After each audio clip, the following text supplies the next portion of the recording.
അൽഹംദുലില്ലാഹി റബ്ബിൽ ആലമീൻ വല്ലാഖിബത്തു ലിൽ മുത്തഖീൻ വലാ ഉദ്വാന ഇല്ലാ അലൽ ളാലിമീൻ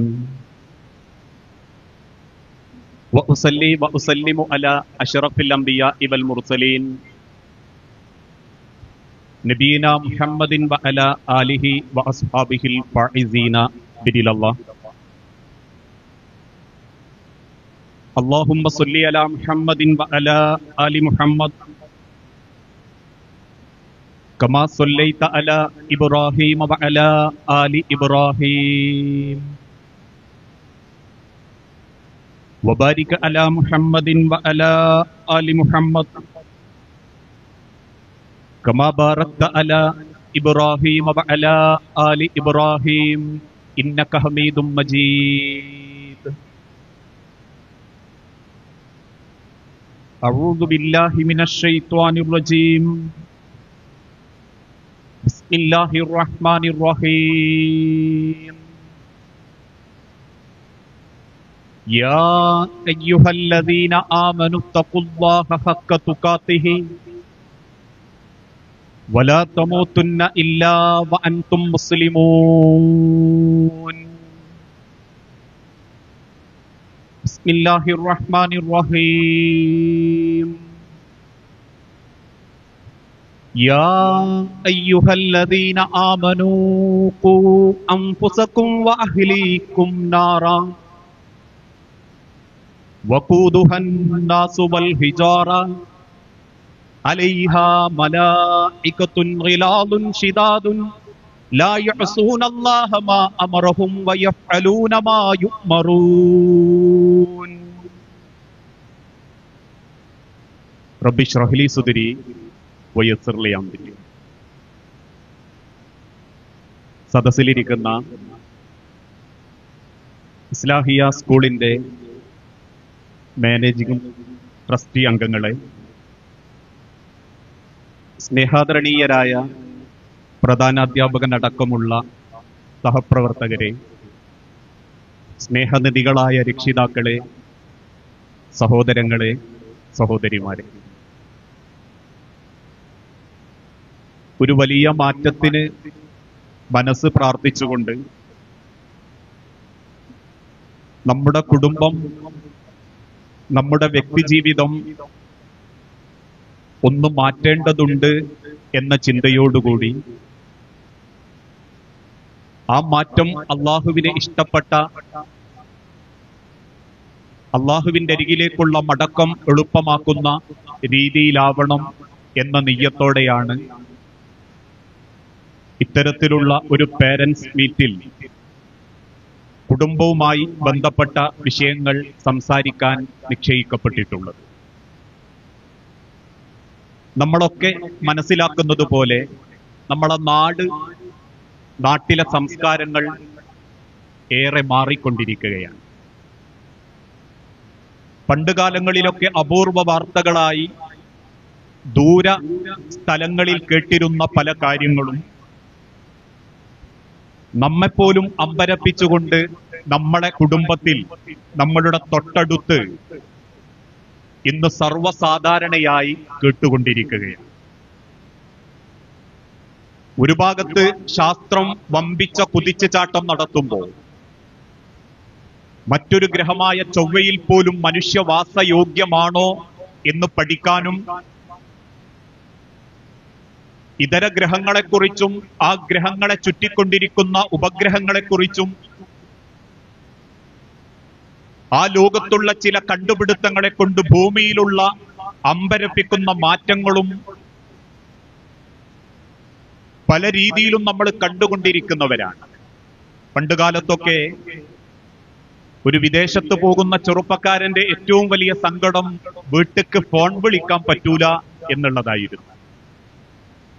10-15 വർഷങ്ങൾക്ക് മുൻപ് വരെ 4-5 വീടുകൾക്കപ്പുറത്തുള്ള ഒരു പണക്കാരന്റെ വീട്ടിൽ വിദേശത്തുള്ള മകന്റെ ഫോൺ വിളി കാത്തിരുന്ന പല വൃദ്ധരായ മാതാപിതാക്കളും ഈ കൂട്ടത്തിലുണ്ട്. ഇന്ന് ആ രീതിയിൽ നിന്നു മാറി തൊട്ടടുത്ത് നിൽക്കുന്നത് പോലെ കണ്ട് സംസാരിക്കാനും നാട്ടിലുള്ള വിവരങ്ങൾ നാട്ടിലുള്ളവർ അറിയുന്നതിനേക്കാൾ വേഗതയിൽ അന്യരാജ്യത്തുള്ള ആളുകൾ നമ്മളെ അറിയിക്കുന്ന രീതിയിലേക്കും ശാസ്ത്ര പുരോഗതിയുടെ ഉന്നതിയിലേക്ക് നമ്മൾ നീങ്ങിക്കൊണ്ടിരിക്കുകയാണ്. പക്ഷേ ശാസ്ത്രം എത്ര പുരോഗമിക്കുന്നുണ്ടെങ്കിലും മനുഷ്യൻ എത്ര വികസിക്കുന്നുണ്ടെങ്കിലും കാലം പല മാറ്റങ്ങളും മനുഷ്യനിൽ വരുത്തുന്നുണ്ടെങ്കിലും ഇതിന്റെയൊക്കെ അവസാനം തകർന്നുകൊണ്ടിരിക്കുന്നത് കുടുംബമാണ്. ഞാൻ നേരത്തെ സൂചിപ്പിച്ചതുപോലെ ആ ഫോൺ കൊണ്ട് മാത്രം നശിക്കുന്ന അനവധി കുടുംബങ്ങൾ ഇന്ന് നമ്മളെ സമൂഹത്തിലുണ്ട്. പരസ്പര വഞ്ചനയും ജാരന്മാരും ജാരത്തികളുമൊക്കെ സർവവ്യാപകമായി മാറിക്കൊണ്ടിരിക്കുന്ന ഒരു കാലഘട്ടത്തിൽ കൂടെ പഠിച്ച 10ാം ക്ലാസ്സിലെ ഗെറ്റ് ടുഗദറിന്റെ പേരിൽ മാത്രം നശിച്ചുകൊണ്ടിരിക്കുന്ന 100 കണക്കിന് കുടുംബങ്ങളും ഒറ്റപ്പെട്ടു പോകുന്ന കുടുംബങ്ങളും ഇന്ന് സർവ്വസാധാരണയായി മാറിക്കൊണ്ടിരിക്കുകയാണ്. അതുകൊണ്ട് തന്നെ ഇന്ന് പല ആളുകളും ഈ മണ്ണിൽ നിന്നും തിരിച്ച് മരണത്തിലേക്ക് പോയിക്കൊണ്ടിരിക്കുന്നത് നല്ല രീതിയിലല്ല. ആത്മഹത്യകളിലൂടെയും മനസ്സമാധാനം നഷ്ടപ്പെട്ടും മാരക അസുഖം പിടിപെട്ടും ഒരു തൃപ്തിയില്ലാത്ത മരണമാ ഇന്ന് പലർക്കും ഈ സമൂഹത്തിൽ നമ്മൾ കണ്ടുകൊണ്ടിരിക്കുന്നത്. ഏതാനും ചില ദിവസങ്ങൾക്ക് മുൻപ് 22 വർഷം വിദേശത്ത് ജോലി ചെയ്തു കുടുംബം പോറ്റിയ ഒരു ചെറുപ്പക്കാരൻ, ഒരു വാപ്പ നാട്ടിലെത്തി. എന്തൊക്കെയോ അസുഖങ്ങൾ പിന്നീട് അദ്ദേഹത്തിന് തുടർച്ചയായി വന്നു. അപ്രതീക്ഷിതമായ അദ്ദേഹം മരണത്തിന് കീഴടങ്ങി. പിന്നീടായിരുന്നു കുടുംബക്കാരൊക്കെ അറിയുന്നതും ഒരു അകാല മരണത്തിലേക്ക് ആ മനുഷ്യനെ കൊണ്ടെത്തിച്ചത് കുടുംബത്തിന്റെ പ്രശ്നങ്ങളായിരുന്നു. മക്കളും ഭാര്യയും ഒറ്റപ്പെടുത്തുകയും ഭാര്യ മറ്റൊരാളുമായി ബന്ധം സ്ഥാപിക്കുകയും മക്കൾ പോലും തന്റെ പിതാവിനെ ചോദ്യം ചെയ്യുന്ന ഒരു വല്ലാത്ത അവസ്ഥയിലേക്ക് എത്തിയപ്പോ അകാല മരണത്തിലേക്ക് തന്റെ ഹൃദയത്തിന്റെ ചലനം നിലച്ച് മരിച്ചു പോകുന്ന പലരെയും ഇന്ന് സമൂഹത്തിന്റെ പല ഭാഗത്തും ആത്മഹത്യകളായി പോലും നമുക്ക് കാണാൻ സാധിക്കും. എന്തുകൊണ്ടാണ് മനുഷ്യരെ നമ്മളെ കുടുംബം ഇത്രമാത്രം തകർന്നു പോകാനുള്ള കാരണം?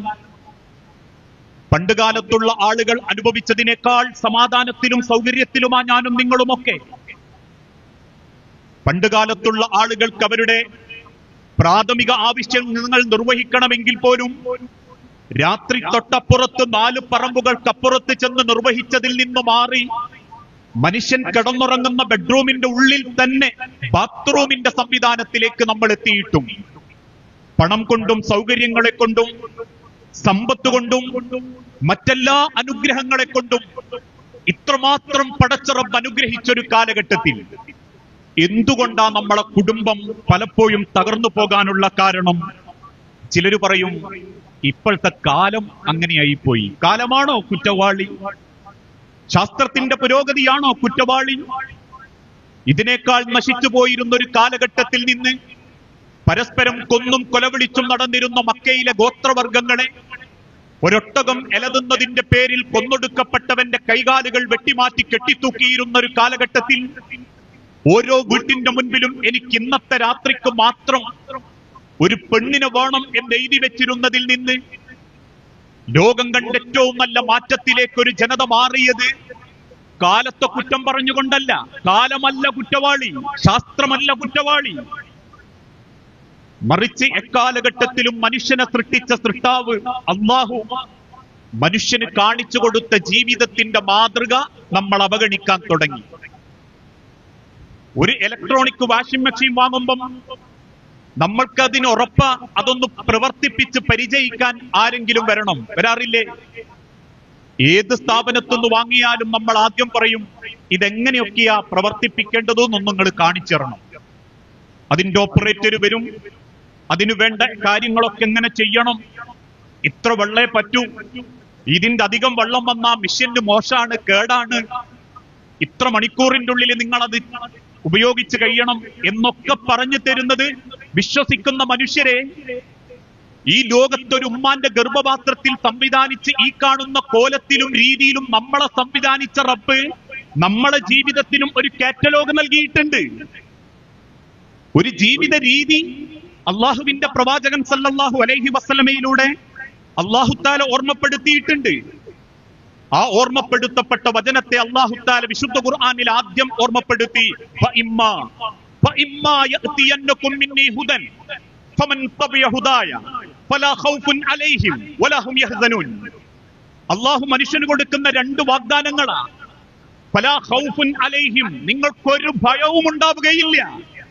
നിങ്ങളെ കുടുംബത്തെ തൊട്ടോ, നിങ്ങളുടെ മരണത്തെ തൊട്ടോ, നിങ്ങളെ സമ്പത്തിനെ തൊട്ടോ, നിങ്ങളെ ദുനിയാവിലെ ജീവിതത്തെ തൊട്ടോ, ഫലാ ഖൗഫുൻ അലൈഹിം, ഒരു ഭയവും നിങ്ങൾക്കുണ്ടാവുകയില്ല.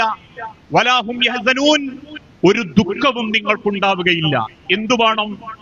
ഫഇമ്മാ യഅതിയന്നകും മിന്നീ ഹുദൻ ഫമൻ തബിയ ഹുദായ, നിങ്ങളെ സൃഷ്ടിച്ച റബ്ബ് നിങ്ങളെ ജീവിതത്തിന് കാണിച്ചു തന്ന മാർഗം നിങ്ങൾ സ്വീകരിക്കുകയാണെങ്കിൽ, അള്ളാഹുവിന്റെ അരികിൽ നിന്നും നിശ്ചയിക്കപ്പെട്ട ജീവിതത്തിന്റെ രീതി നിങ്ങൾ സ്വീകരിക്കുകയാണെങ്കിൽ, റബ്ബ് നിങ്ങൾക്ക് നൽകുന്ന രണ്ട് വാഗ്ദാനങ്ങൾ ഈ ലോകത്ത് അവസാനം മലക്കുൽ മൗത്ത് വന്ന് റബ്ബിന്റെ അരികിലേക്ക് തിരിച്ചു കൊണ്ടുപോകുമ്പോ 6 അടി മണ്ണിലേക്ക് ചേർന്ന് കിടന്ന് അല്ലാഹുമ്മ സബ്ബിത്ഹു ഇൻദ സുആൽ എന്ന് കുടുംബക്കാര് തസ്ബീഹ് ചൊല്ലി 3 പിടി മണ്ണ് വാരി കബറിലേക്ക് ഇടുമ്പം ആ സെക്കൻഡ് എത്തുന്നത് മുതൽ ആ സെക്കൻഡിന്റെ അപ്പുറത്തുള്ള റബ്ബിന്റെ ലോകത്ത് പോലും നിങ്ങൾക്ക് മനസ്സമാധാനത്തോടെ നിങ്ങളെ സൃഷ്ടാവിനെ കണ്ടുമുട്ടണമെങ്കിൽ ഒരൊറ്റ കാര്യം ചെയ്താൽ മതി.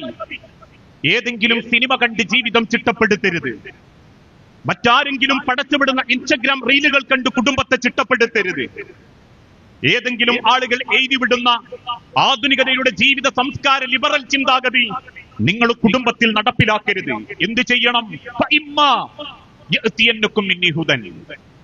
അല്ലാഹു തആല നമുക്ക് കാണിച്ചു തന്ന ജീവിതത്തിന്റെ രീതി നമ്മളെ ജീവിതത്തോട് തീർച്ചയായും നമ്മൾ ചേർത്ത് വെക്കുമ്പോൾ മാത്രമാണ് നമ്മളെ ജീവിതത്തിന് മനസ്സമാധാനം ഉണ്ടാകുക. മറ്റൊരു വഴിയും മനുഷ്യരെ നമുക്ക് സമാധാനം തരൂല.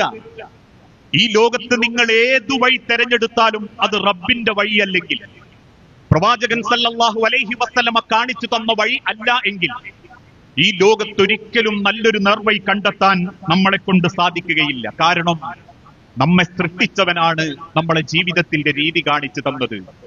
നമ്മൾ എങ്ങനെയാ സൃഷ്ടിക്കപ്പെട്ടത്? ഞാൻ ആരാണ്? ലോകത്തേറ്റവും കൂടുതൽ രചിക്കപ്പെട്ട ഗ്രന്ഥം ഹുവാമൈ, ഞാൻ ആരാണ്? എപ്പോഴെങ്കിലും കണ്ണാടിയുടെ മുൻപിലിരുന്ന് നമ്മൾ ചോദിക്കാറുണ്ടോ ഞാൻ ആരാ? ഒരു മകൻ എന്ന കാലഘട്ടത്തിൽ ഒരു മകന്റെ ഉത്തരവാദിത്വം ഞാൻ നിർവഹിച്ചിട്ടുണ്ടോ? ഒരു ഭർത്താവിന്റെ കാലഘട്ടത്തിൽ ഒരു ഭർത്താവിന്റെ ഉത്തരവാദിത്വം ഞാൻ നിർവഹിച്ചിട്ടുണ്ടോ?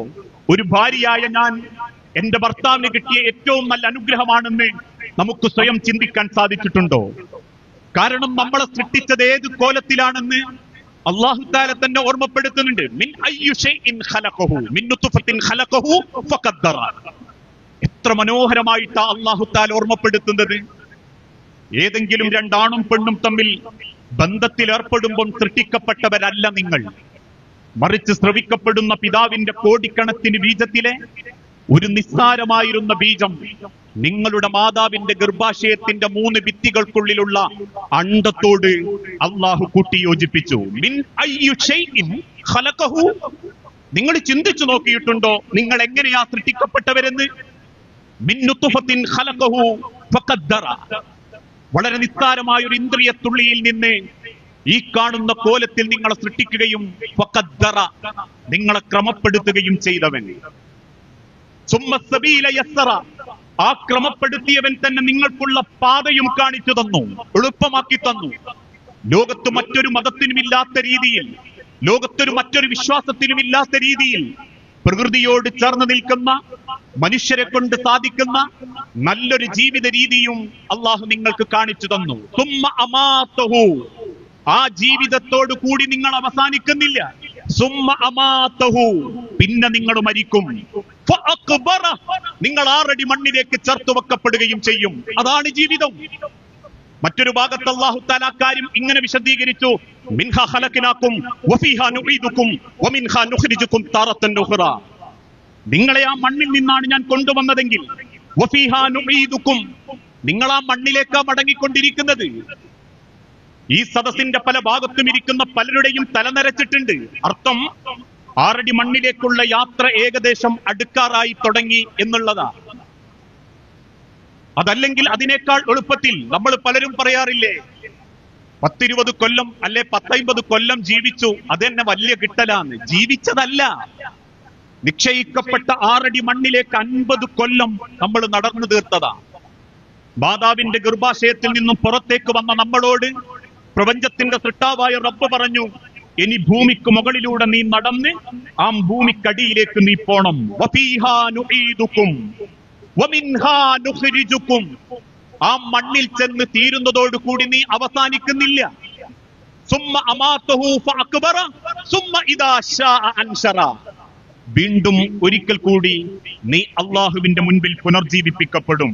കാരണം നമ്മൾ അള്ളാഹുവിനാൽ തെരഞ്ഞെടുക്കപ്പെട്ടവരാ. ഞാൻ നന്മണ്ടയിൽ ജനിക്കണമെന്നും നിങ്ങൾ ഈ ഇസ്ലാഹിയയുടെ ചുറ്റുഭാഗങ്ങളിൽ മഞ്ചേരിയിലും മലപ്പുറത്തുമുള്ള വാപ്പാന്റെ മക്കളാകണമെന്നും നാഥനാ തീരുമാനിച്ചത്. അതാണ് റബ്ബ് പറഞ്ഞതും, വലഖദ് കറംനാ ബനി ആദം.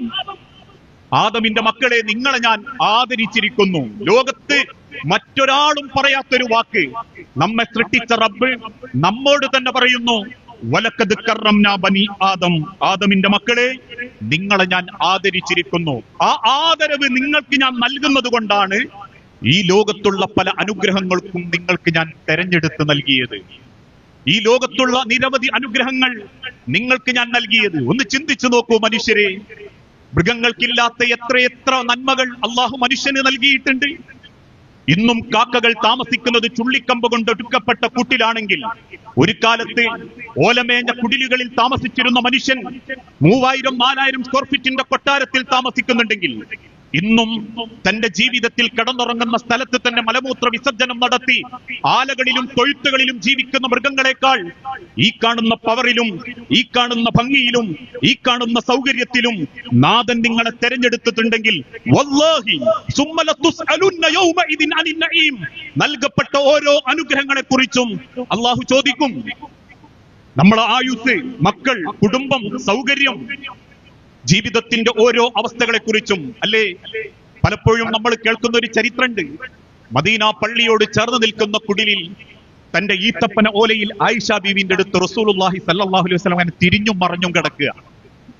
രാത്രി ഉറക്കുന്ന സമയത്ത് പോലും റസൂലുള്ളാഹിക്ക് എന്തോ സങ്കടമുണ്ട് എന്നറിഞ്ഞ ആയിഷ ബീവി ചോദിക്കുന്നുണ്ട്, നബിയെ, എന്താ നിങ്ങൾക്ക് ഉറക്കം കിട്ടാത്തത്? അല്ലാഹുവിന്റെ റസൂൽ കണ്ണുനീരോടെ പറഞ്ഞു, ആയിഷ, 3 ദിവസത്തിലധികമായി പച്ചവെള്ളം മാത്രമല്ലേ നമ്മളെ ഭക്ഷണം? 3 ദിവസത്തിലധികമായി ആയിഷ, പച്ചവെള്ളമല്ലേ നമ്മളെ ഭക്ഷണം? ഉറക്കം വരുന്നില്ല ആയിഷ. അവസാനം ആരെങ്കിലും എന്തെങ്കിലും നൽകും എന്ന പ്രതീക്ഷയോടുകൂടി വീട്ടിന്റെ പുറത്തിറങ്ങി. ആ ഇരുട്ടത്തിങ്ങനെ നടന്നു പോകുമ്പോ ആരോ എതിരെ റസൂലുള്ളാന്റെ നേരെ വരുന്നു. അല്പ വെളിച്ചത്തിൽ തിരുദൂതൻ ചോദിച്ചു, മൻ അൻത, നീ ആരാ? അദ്ദേഹം അല്പം വെളിച്ചത്തിലേക്ക് മാറി നിന്ന് പറഞ്ഞു, അന സിദ്ദീഖുൽ അക്ബർ. നബിയെ, ഞാൻ അബൂബക്കർ സിദ്ദീഖ. ഒരു കാലത്ത് ചോദിച്ച പണം കൊടുത്ത് ബിലാൽ റളിയല്ലാഹു അൻഹുവിനെയും ഖബ്ബാബിനെയും ശത്രുവിന്റെ അടിയിൽ ചെന്ന് മോചിപ്പിച്ചു കൊണ്ടുവന്ന അബൂബക്കർ സിദ്ദീഖ്. തിരുദൂതനിൽ വിശ്വസിച്ച് കൂടെ പോന്നിരുന്ന സഹാബത്തിനെ ശത്രുക്കൾ പട്ടിണിക്കിട്ടപ്പോ തന്റെ മുഴുവൻ സ്വത്തുക്കളും സമ്പത്തുകളും എടുത്ത് സഹാബത്തിന് ഭക്ഷണം കൊടുത്ത സിദ്ദീഖുൽ അക്ബർ ആ നട്ടപ്പാതിരെ നേരെ തിറങ്ങി നടക്കുന്നത് കണ്ടപ്പോ റസൂലുള്ള ചോദിച്ചു, എന്താ അബൂബക്കറെ ഈ സമയം? സിദ്ദീഖുൽ അക്ബർ കണ്ണുനീരോടെ പറഞ്ഞു, നബിയെ, പട്ടിണി കൊണ്ട് ഉറക്കാൻ വരുന്നില്ല നബിയെ. അവസാനം 2 പേരും മുൻപോട്ട് നടക്കുമ്പം വീണ്ടും ആരോ ഇരുട്ടത്ത് ചോദിച്ചു, ആരാ? വെളിച്ചത്തിലേക്ക് മാറി നിന്ന് പറഞ്ഞു, അന ഉമർ, ഞാൻ ഉമറാ നബിയെ. ഒരു കാലത്ത് മക്കയിലെ മണൽത്തരികൾ പോലും വിറപ്പിച്ചിരുന്ന ഉമർ ഇബ്നുൽ ഖത്താബ് 100 ചുവന്നൊട്ടകങ്ങൾക്ക് വേണ്ടി അള്ളാഹുവിന്റെ ഹബീബിന്റെ കഴുത്തറുക്കുമെന്ന് ഗർജിച്ചോടി വന്ന ഉമർ ഇബ്നുൽ ഖത്താബ്, ഉമറങ്ങാനും ഒരു വഴിയിലേക്ക് ഇറങ്ങിയാൽ പിശാച് പോലും ആ വഴിയിൽ വരാൻ പേടിക്കുമെന്ന് അള്ളാഹുവിന്റെ റസൂലുള്ള വാഗ്ദാനം കൊടുത്ത ഉമർ ഇബ്നുൽ ഖത്താബ്, യൂഫ്രട്ടീസ് നദിയുടെ തീരത്ത് ഒരൊട്ടക കുഞ്ഞങ്ങാനും വെള്ളം കിട്ടാതെ കരഞ്ഞാൽ ഞാൻ എന്റെ റബ്ബിനോട് എന്ത് ചോദിക്കുമെന്ന് കണ്ണുനീരോടെ കരഞ്ഞ ഉമർ ഇബ്നുൽ ഖത്താബ് റസൂലുള്ളാന്റെ മുൻപിലേക്ക് വന്നു നിന്ന് ചോദിച്ചു, നബിയെ, ഒരു കാരക്ക തരാനുണ്ടാവുമോ? പട്ടിണി കൊണ്ട് ഉറക്കം വരുന്നില്ല.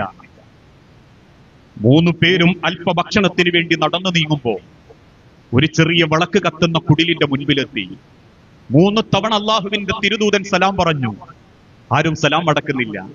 തിരിഞ്ഞു നടക്കുമ്പം വീട്ടിന്റെ അകത്തു നിന്നും വൃദ്ധനായ ഒരാൾ വന്നു പറഞ്ഞു, നബിയെ, ആളുണ്ട് വീട്ടിൽ, ആളുണ്ട് നബിയെ വീട്ടിൽ. റസൂലുള്ള ചോദിച്ചു, എന്തേ നീ സലാം അടക്കാത്ത്? അദ്ദേഹം കണ്ണുനീരോടെ പറഞ്ഞു, എനിക്ക് ഉറപ്പാ റസൂലേ, നിങ്ങൾ ഭക്ഷണത്തിന് വന്നതാണെന്ന് എനിക്കറിയാം. ഈ വീട്ടിൽ ഭക്ഷണമില്ല നബിയെ, കറന്നെടുക്കാൻ പാകമായ ഒരു ആടിന്റെ പാലുകൊണ്ട് മാത്രം ജീവിക്കുന്നവരാ ഞങ്ങൾ. അള്ളാഹുവിന്റെ തിരുദൂതൻ ഒന്നും ശബ്ദിക്കാതെ തിരിഞ്ഞു നടക്കാൻ ഒരുങ്ങുമ്പോ ആ വീട്ടിലുള്ള വീട്ടുകാരി ഒരു കാരക്കയെടുത്ത് ആ മനുഷ്യന്റെ കയ്യിൽ കൊടുത്തിട്ട് പറഞ്ഞു, ഇത് നിങ്ങൾ റസൂലുള്ളാഹ്ക്ക് കൊടുക്കുക, ഈ വീട്ടിൽ ആകെയുള്ളതാണിത്. ആ കാരക്ക അള്ളാഹുവിന്റെ ഹബീബിന് ആ സ്വഹാബത്ത് കൊടുത്തപ്പോ 4-5 കഷണങ്ങളാക്കി ആ കാരക്ക ചീന്തി തന്റെ കൂടെ വന്ന സഹാബാക്കൾക്ക് കൊടുത്ത്, ഒരു കഷണം മകൾ ഫാത്തിമാക്കും, ഒരു കഷണം ആയിഷ ബീവിക്കും ഭൃത്യൻ അബ്ദുള്ളാന്റെ കയ്യിൽ കൊടുത്ത്, ബാക്കിയുള്ളൊരു നേർത്ത ചെറിയ കഷണം ആകാശത്തേക്ക് നോക്കി അള്ളാഹുവിന്റെ റസൂല് കരയുന്നത് കണ്ടപ്പം സഹാബത്ത് ചോദിച്ചു, എന്തിനാ നബിയെ സങ്കടം? ആ ആകാശത്തേക്ക് ചൂണ്ടിപ്പിടിച്ച കാരക്കയുടെ ചീടിലേക്ക് നോക്കി അള്ളാഹുവിന്റെ റസൂല് പറഞ്ഞൊരു വാക്കുണ്ട്, വല്ലാഹി സുമ്മ ലതുസ്അലുന്ന യൗമഇദിൻ അനിൻ നഈം. അല്ലാഹുവാണേ സത്യം, ഈ കാരക്കയുടെ ചീളിനെ കുറിച്ച് പോലും അള്ളാഹു ചോദിക്കും. പ്രിയപ്പെട്ട മാതാക്കളെ, പിതാക്കളെ, ഈ ലോകത്ത് നിങ്ങൾക്ക് നൽകപ്പെട്ട അനുഗ്രഹങ്ങളുടെ കണക്കെടുക്കുക.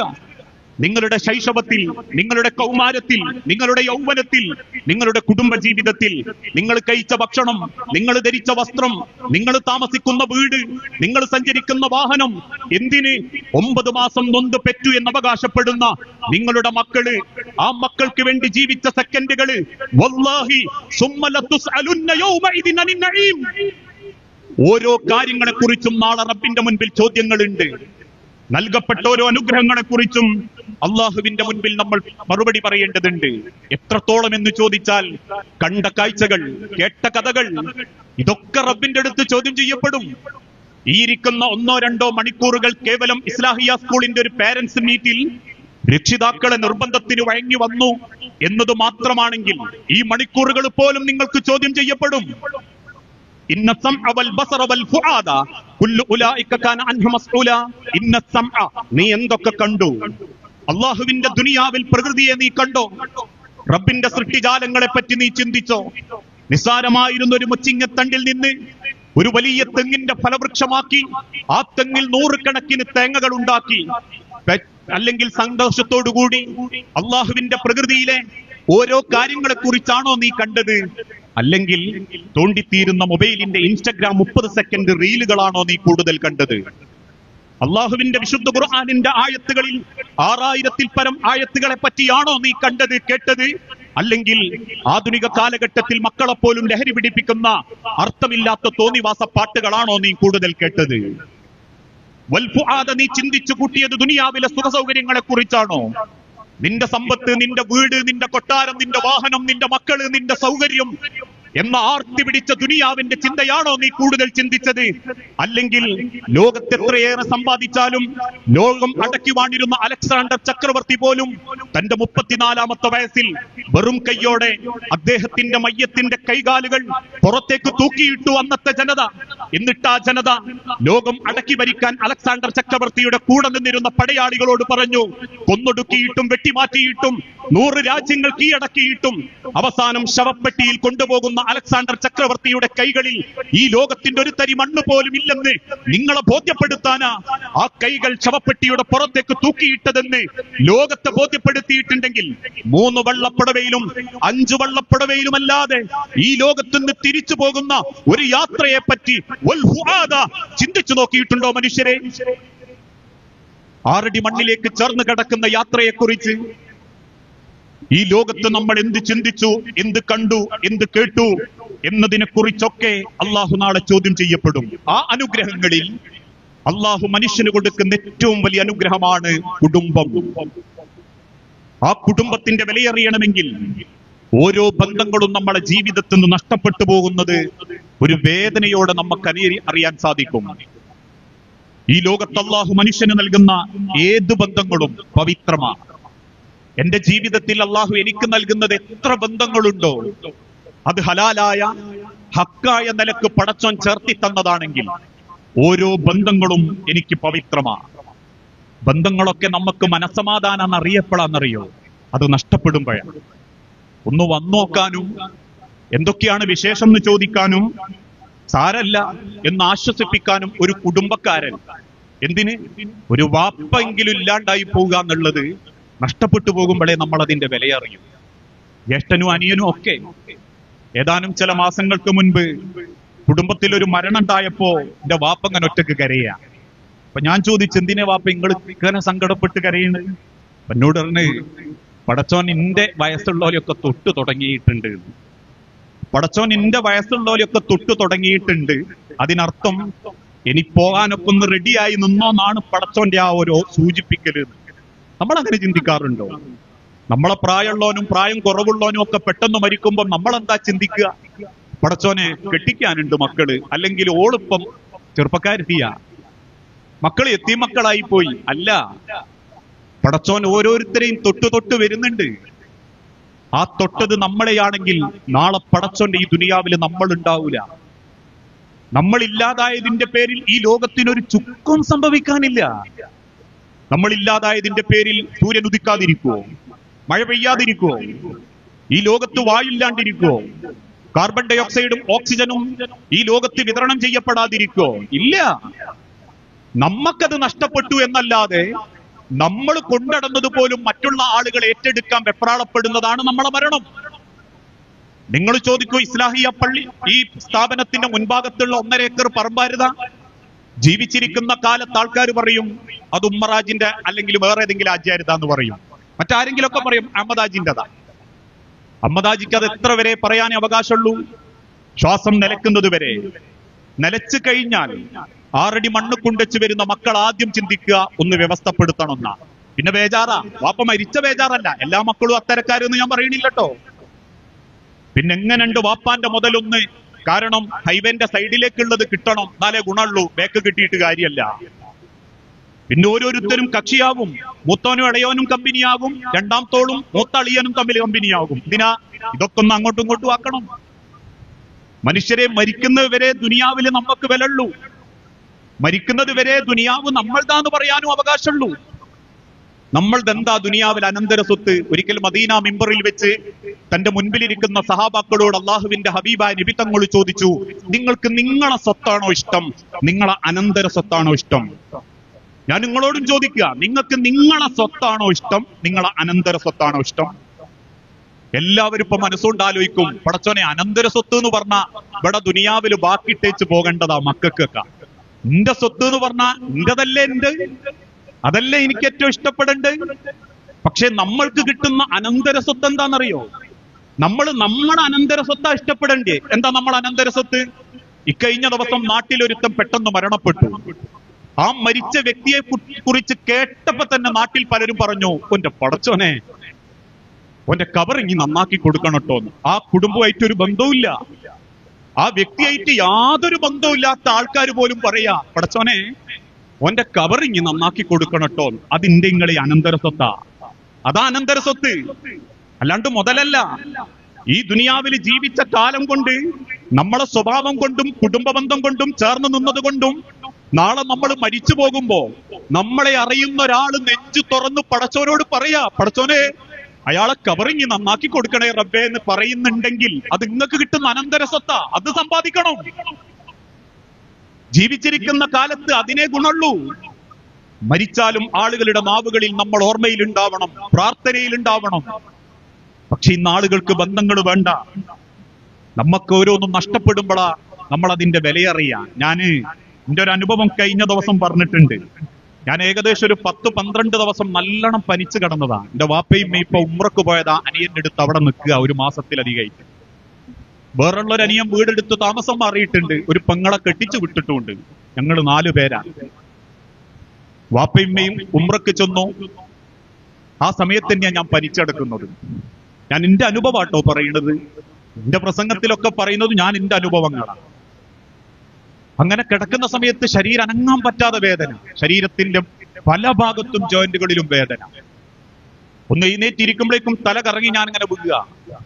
അപ്പൊ എനിക്ക് അതിനേക്കാളേറെ വിഷമായത് ആരും ഇല്ലൊന്ന് വന്നു നോക്കാൻ. വാപ്പയമ്മയുള്ളപ്പോഴൊക്കെ എല്ലാരും ഒന്ന് കേറി വരൂ, കുടുംബക്കാരൊക്കെ. വാപ്പയമ്മയും പോയാലൊന്നും ആരും നമ്മളെ ആ വഴിക്കൊന്നും വരുന്നില്ല എന്നുള്ളത് അന്ന് എനിക്ക് ബോധ്യപ്പെട്ടു. പലപ്പോഴും അങ്ങനെ ഉണ്ടാകുമ്പോ ഒന്ന് കയറി വന്ന് പോണടോ, ഒന്ന് കാണിക്കണോ, ഞാൻ ഓട്ടോ വിളിക്കണോ എന്ന് ചോദിക്കുന്ന വാപ്പാന്റെ ചോദ്യമല്ല. ഒരു ശീല നനശ നെറ്റിയിലിട്ടരാനുള്ള ഉമ്മല്ല. അല്ലെങ്കിൽ അൻസാർക്ക് എന്താക്കണം, ഞാൻ ലീവ് എടുക്കണോ, ഒന്ന് പോണോ എന്ന് ചോദിക്കാൻ അനിയനില്ല. ആകളുടെ പെങ്ങള് 4ാമത്തെ ദിവസം വന്ന് വൈകുന്നേരം നമ്മളെ കോള് പറഞ്ഞു, എനിക്കിന്ന് തിരിച്ചല്ലാണെന്ന് അടുത്ത അമ്മ പറഞ്ഞിട്ടുണ്ട്, എനിക്ക് പോണടോ, ഞാൻ പോവുകയാണ് കേട്ടോ. അടുത്തിരിക്കുന്ന ഭാര്യനെയും എന്റെ 4 മക്കളെയും നോക്കിയിട്ട് അന്ന് ഞാൻ കരഞ്ഞിട്ടുണ്ട്. ആരും ഇല്ലാണ്ടായ നമ്മൾ വലിയമാരൊന്നും അല്ല, ആരെങ്കിലൊക്കെ കൂടുള്ളത് കൊണ്ടാ നമുക്ക് ധൈര്യം. അതില്ലാതാകുമ്പോഴാണ് നമ്മൾ അതിന്റെ വിലയറിയ. ഓരോരുത്തരും വാപ്പ കഴിഞ്ഞാ പിന്നെ പ്രതീക്ഷ രക്തബന്ധങ്ങളാ. പക്ഷെ വാപ്പ കഴിഞ്ഞാ പിന്നെ ഏട്ടനും അനിയനും തമ്മിൽ പിണക്ക, വാപ്പാന്റെ മുതലിന്റെ പേരില്, അല്ലെങ്കിൽ ഭാര്യമാരൊക്കണില്ല. ഇങ്ങനെ പലരും പലതും നശിച്ചുകൊണ്ടിരിക്കുമ്പോ അള്ളാഹു പറയുന്നൊരു വാക്കുണ്ട്, യാ അയ്യുഹന്നാസ് ഇന്നാ ഖലഖനാകും മിൻ ദക്കരിൻ വ ഉൻസ വജഅൽനാകും ശുഊബൻ വഖബായില ലിതആറഫു ഇന്ന അക്രമകും ഇൻദല്ലാഹി അത്ഖാകും. നിങ്ങളെ അള്ളാഹു വ്യത്യസ്ത ഗോത്രത്തിലും കുടുംബത്തിലും ജനിപ്പിക്കാനുള്ള കാരണം എന്താണെന്നറിയോ? നിങ്ങളിൽ ചിലർ ആ ഗോത്രത്തിന്റെയും പണത്തിന്റെയും പവറും പത്രാസും കാണിച്ച് ജീവിക്കാൻ വേണ്ടിയിട്ടല്ല. മരുമക്കൾക്കിടയിലുള്ള സാമ്പത്തിക അളവുകോല് നോക്കി പരസ്പരം ഓള് പൈസയുള്ള വാപ്പാന്റെ മോളും ഇവള് കൈക്കോട്ടൊരുത്താരന്റെ മോനും എന്ന് പറഞ്ഞ് വിലയിരുത്താൻ വേണ്ടിയിട്ടല്ല. എത്രയേറെ പണമുണ്ടായിട്ടും സംസ്കാരമില്ലാത്ത കുടുംബമുണ്ട്, പണമുണ്ടായിട്ടും സംസ്കാരമുള്ള കുടുംബമുണ്ട്. പണമില്ലാതിരുന്നിട്ടും സംസ്കാരമില്ലാത്തവരുണ്ട്, പണമില്ലാതിരുന്നിട്ടും സംസ്കാരമുള്ളവരുമുണ്ട്. ജനങ്ങളിൽ അള്ളാഹു ഇഷ്ടപ്പെടുന്നവരാരാ? പേരുകെട്ട തറവാട്ടിലെ വാപ്പാന്റെ പൈസക്കാരന്റെ മക്കൾ നല്ല. ഇന്ന അക്രമക്കും ഇൻദല്ലാഹി അത്ഖാക്കും. നിങ്ങളിൽ ഏറ്റവും നല്ലവർ അള്ളാഹു നൽകുന്ന ബന്ധങ്ങളെ അതിന്റെ പവിത്രതയോടെ കൊണ്ടു നടക്കുന്നവരെയാണ്. അള്ള നൽകുന്ന ബന്ധങ്ങളെ, ഏത് ബന്ധവും, അതെനിക്കെന്റെ കുടുംബാവട്ടെ, എന്റെ ഭാര്യ കുടുംബാവട്ടെ, എന്റെ വാപ്പ കുടുംബാവട്ടെ, ഉമ്മ കുടുംബാവട്ടെ, ഏത് ബന്ധങ്ങളെയും ആ സ്നേഹത്ത് കൊണ്ടടക്കുന്നവരെയാ അള്ളാഹ്ക്ക് ഇഷ്ടം. കാരണം പടച്ചോൻ ഏൽപ്പിച്ചു തന്ന ബന്ധാണത്. നമ്മൾ ആരാവണം, എവിടെയാവണം എന്നൊക്കെ. ചില ഭർത്താക്കന്മാരൊക്കെ ഭാര്യമാരോട് പറയുന്നത് കാണാ, എനക്ക് മുൻപ് ഞാൻ പാണ്ടിക്കാട് ഒരുത്തീനെ കണ്ടിരുന്നു, എനിക്ക് അതതിന് മനസ്സിലുള്ളു, പടച്ചോൻ എന്താക്കാനാ? അങ്ങനെ പറയണ്ട, നിങ്ങളെ വാര്യല്ലിൽ ഓളെ എഴുതിച്ചതുകൊണ്ടാ. ഇനി നിങ്ങൾ പാണ്ടിക്കാടല്ല, ദുനിയാവിൽ മൊത്തം 150 എണ്ണത്തിൽ കണ്ടാലും ഓളെ വാര്യല്ലിൽ നിങ്ങളെങ്കിൽ, നിങ്ങളെ വാര്യല്ലിൽ ഓളെ പേരാ പടച്ചോൻ എഴുതിയതെങ്കിൽ അത് അവിടെ തന്നെ എത്തും. ആ ചിന്തയാ ബന്ധം. ഞാൻ എന്റെ ഭാര്യനെ, എന്റെ ഉമ്മാനെ, എന്റെ വാപ്പാനെ, എന്റെ ഏട്ടനെ സ്നേഹിക്കുന്നത് ദുനിയാവിലൊന്നും കിട്ടാനല്ല. നാളെ പടച്ചോന്റെ മുൻപിൽ നിർത്തി അള്ള ചോദ്യം ചെയ്യുമ്പം ഒരു ബന്ധങ്ങളോടും അനീതി കാണിച്ചവരായി പടച്ചോൻ എന്നെ ചിന്തിക്കാതിരിക്കാനാ. മദീന പള്ളിയിൽ വലിയൊരു ചർച്ച നടന്നുകൊണ്ടിരിക്കുന്ന നബി സല്ലല്ലാഹു അലൈഹി വസല്ലമ ആ ചർച്ച ഏൽപ്പിക്കുന്നത് പിൻഭാഗത്തിരിക്കുന്ന അബ്ദുറഹ്മാൻ ബിൻ ഔഫ് റളിയല്ലാഹു അൻഹുവിനെയാ.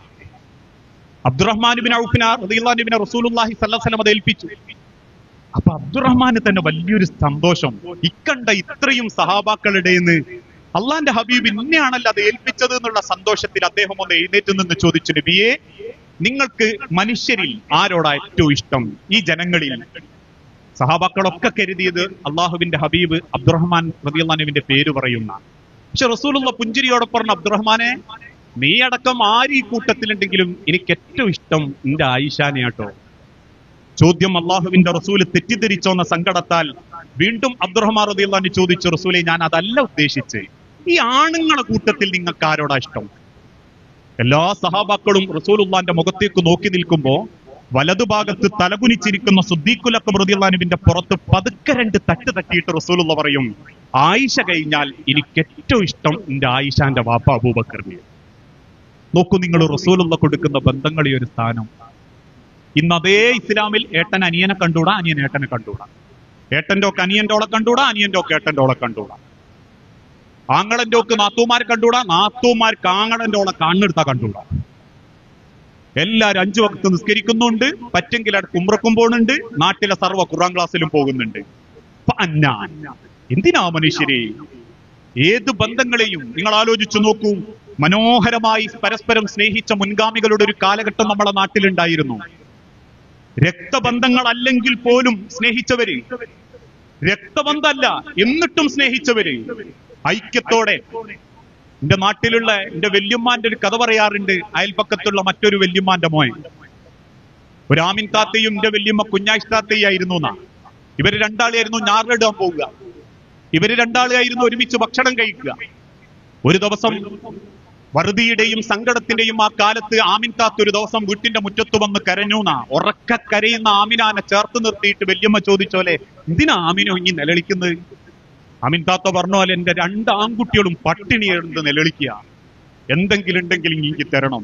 ആ കാലഘട്ടത്തില് ഈ നെല്ല് കൊയ്തെടുത്തതിന് ശേഷം അത് ഇടിച്ചു കൊടുത്ത അതിന്റെ ഒരു ഉമി എന്ന് പറയുന്ന കോലത്തിൽ തവിട് കിട്ടുകയായിരുന്നു. അതിൽ പഞ്ചസാര ഇട്ട് തിന്നലാണോ അല്ലെ, നമുക്കൊന്നും അതറിയൂലട്ടോ. ആ തവിട് ആകെയുള്ള കുറച്ചെടുത്ത് കൊടുക്കും ബാമിനെ അതേ ആയിട്ട് ഓടുകയാണ്. അത് മക്കൾക്ക് വെള്ളത്ത് കലക്കി കൊടുത്ത് അല്ലെങ്കിൽ ചൂടാക്കി കൊടുത്ത് മക്കളെ കുടിപ്പിച്ച് ഇതേപോലെ ഒരിക്കല് വല്യമ്മ ചെന്നിട്ടും ആമിൻഖാന്റെ മുന്നിന്ന് കരയുമ്പം ആ വീട്ടിലുള്ള കുത്തരി എടുത്തു കൊടുത്ത് സ്വന്തം വാപ്പാക്കും വാപ്പന്റെ ഏട്ടനും അനിയനും ഒക്കെ കൊടുത്ത കഥ ജീവിച്ചിരിക്കുന്ന കാലത്ത് വല്യമ്മ പറഞ്ഞ് കരയുന്നുണ്ട്. ഞാൻ പലപ്പോഴും ചിന്തിച്ചിട്ടുണ്ട്, എന്റെ വല്യമ്മയൊക്കെ ഏറ്റവും കൂടുതൽ കരയുന്നത് ഞാൻ കണ്ടത് ആമിൻതാത്ത മരിക്കുമ്പോഴൊക്കെയാണ്. അതിന്റെ ഇടയ്ക്ക് സ്വന്തം മകനൊരുത്തൻ ആക്സിഡന്റിൽ മരിച്ചതിനേക്കാൾ കൂടുതൽ. കാരണം ആ ഒരു ബന്ധായിരുന്നു അന്ന്. എന്ന് ഞാൻ പറയാറുണ്ട്, തൊട്ടപ്പുറത്തുള്ള സൂക്കേടായി കിടന്ന് നമ്മൾ അറിയുന്നത് ഓനൊരു 4 ദിവസം മഞ്ചേരി ഹോസ്പിറ്റലിൽ കിടന്ന് തിരിച്ച് ഓന്റെ വീട്ടിൽ വരുമ്പോ അയൽപ്പക്കത്തുള്ള കുടുംബക്കാരനെ കാണാൻ ആരോ ഒരാൾ ഓട്ടോറിക്ഷയും വിളിച്ച് നമ്മളെ വീട്ടിന്റെ ഗേറ്റിലൊന്നും വയ്ക്കും, ആ സുഖല്ലാണ്ട് കിടന്ന അയമക്കാന്റെ വീട് ഏതായിരുന്നു. നമ്മൾ പറയാം അയമന്റെ വീട് അതാണ്, സുഖല്ലായിനോ, ഞാൻ അറിഞ്ഞില്ല കേട്ടോ. അത്രേ ഉള്ളൂ ബന്ധങ്ങൾ കുടുംബത്തിൽ, സ്വന്തം ചോരകളിൽ. അതുകൊണ്ട് തന്നെ ബന്ധങ്ങളുടെ മഹത്വം തിരിച്ചറിയാതെ ഓരോ കാലഘട്ടത്തിലും അന്നത്തെ കല്യാണങ്ങളും അന്നത്തെ വീട്ടുകൂടലുകളും ഒക്കെ ഞാനൊക്കെ പറയാറുണ്ട്, കാരണവന്മാര് 4 ആള് മുമ്പിൽ ഇരുന്നിട്ട് പറയാനും നിയന്ത്രിക്കാനും അന്നുണ്ടായിരുന്നു എന്നാ. ഞാൻ കാരണവന്മാരെ കുറ്റം പറയല്ലോ. അന്ന് ഓരോരുത്തർക്കും പേടിയായിരുന്നു. കല്യാണത്തിൽ എന്തെങ്കിലും ഒന്നും ഇല്ലാത്ത കൊണ്ടുവരുമ്പോ അല്ലാ മൂത്താപ്പ മുമ്പിൽ ഇരിക്കുന്നുണ്ട്, അത് വേണ്ട. ഇന്ന് കാരണവന്മാരോട് ആദ്യം പറയും, മിണ്ടാ എന്നാ അങ്ങക്കല്ലേ ചോറും കൂടും കിട്ടും, ഇല്ലേ പൊടുന്ന് പോയിക്കൊള്ളണം എന്ന് പറയുന്നൊരു ചുറ്റുപാടിലേക്ക് മാറി. മുതിർന്നവരെ ബഹുമാനിക്കാൻ ആർക്കും പറ്റുന്നില്ല. താഴ്ന്നവരോട് കാരുണ്യത്തോടെ പെരുമാറാൻ പറ്റുന്നില്ല. ആക്ഷേപങ്ങളും കുറ്റപ്പെടുത്തലുകളും പ്രശ്നങ്ങളും ഒക്കെ ആകുമ്പോ പണ്ടത്തെ കാലഘട്ടത്തിലെ പൊരകെട്ട് പോലും അല്ലെ, പണ്ടുകാല തോലമേഞ്ഞ പൊരകെട്ട് പോലും ഒരു വീടിന്റെ ആഹ്ലാദമായിരുന്നു. ഒരു ഉമ്മാന്റെ മക്കൾ ഒരുമിച്ച് അകത്തളത്തില് ചാണകം മേഞ്ഞ തറയിൽ കിടന്ന് ആകാശം നോക്കി കിടന്നൊരു കാലം. ഒരു പൊരകെട്ട് വരാൻ വേണ്ടി പ്രാർത്ഥിച്ചിരുന്ന കാലം. കാരണം ആ പൊരകെട്ടിന്റെ അന്നാണ് നല്ലോണം ഒരു പുട്ടും പൂളക്കറിയൊക്കെ ഉണ്ടാവുക. നമ്മളെ നാട്ടിൽ, ഈ നാട്ടിൽ എന്താന്ന് എനിക്കറിയാല. അതൊക്കെ സ്വപ്നം കണ്ട് ജീവിച്ചിരുന്ന കാലഘട്ടത്തിൽ നിന്ന് ഇന്ന് എവിടെ എത്തി നമ്മള്? സ്വന്തം ജ്യേഷ്ഠനെ ആഴ്ചയിൽ ഒരിക്കൽ പോലും ഒന്ന് കണ്ടുമിണ്ടാത്തവരുണ്ട്. സ്വന്തം അനിയനോട് ഒരു നല്ല വർത്താനം പറയാത്തവരുണ്ട്. എന്തിന് ജനിപ്പിച്ച അമ്മാനെ പോലും മാസത്തിൽ ഒരിക്കൽ പോയി നോക്കാത്തവരുണ്ട്, ചെന്നു നോക്കാത്തവരുണ്ട്.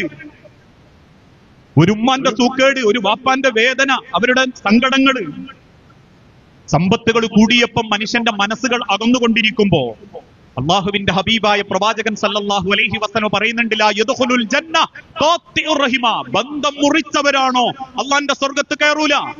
5 പകരം 50 വക്തങ്ങൾ നിസ്കരിച്ചോ. ഒരു ഉംറക്ക് പകരം നിങ്ങൾ ഒരു 100 തവണ ഉംറ ചെയ്തോ. ഒരു ഹജ്ജിന് പകരം നിങ്ങൾ ഹറമ് കടന്ന് മരിച്ചോ. ഒരു ഉറുപ്പ്യക്ക് പകരം നിങ്ങൾ 1 കോടി ഉറുപ്പ്യ ദാനം ചെയ്താലും ശരി, ലാ യദ്ഖുലുൽ ജന്ന ഖാത്തിഉർ റഹിമ. അല്ലാഹു വിശ്വസിച്ചേൽപ്പിച്ച ബന്ധങ്ങളോട് നീതിയും ന്യായവും കാണിച്ച് ചേർന്ന് നിന്നിട്ടല്ല എങ്കിൽ ഓരോരുത്തന്റെ നിസ്കാരത്തായം കൊണ്ടും ഓരോറ്റമ്മാന്റെ ഖുർആൻ ഒത്തുകൊണ്ടും പടച്ചോന്റെ മണ്ണ് കിടക്കുമ്പോ ഒരു സമാധാനം കിട്ടൂല. ആൾക്കാരെ വിചാരം ദുനിയാവിൽ ഉണ്ടാക്കി വെക്കുന്ന പവറും പത്രാസും ആ കവറിലേക്ക് പുണ്യം എന്നാ. അതുകൊണ്ടാ മഞ്ചേരിയിലൊക്കെ ഒരു വലിയ മയ്യത്തിസ്കാരം നടക്കുമ്പോ നാട്ടുകാർ പറയും, എന്താ മയ്യത്തിസ്കാരം, പള്ളി ഫുൾ ആൾക്കാരാന്ന് പറയും. അതാണോ നല്ല മരണം? 6 അടി മണ്ണിലേക്ക് ചേർത്ത് കിടത്തി 3 പിടി മണ്ണ് വാരിയിട്ട് കുടുംബക്കാര് നമുക്ക് തരുന്നൊരു തസ്ബീത്തുണ്ട്. ചിലപ്പോ അമ്മാരത് കേട്ടിട്ടുണ്ടാവൂല.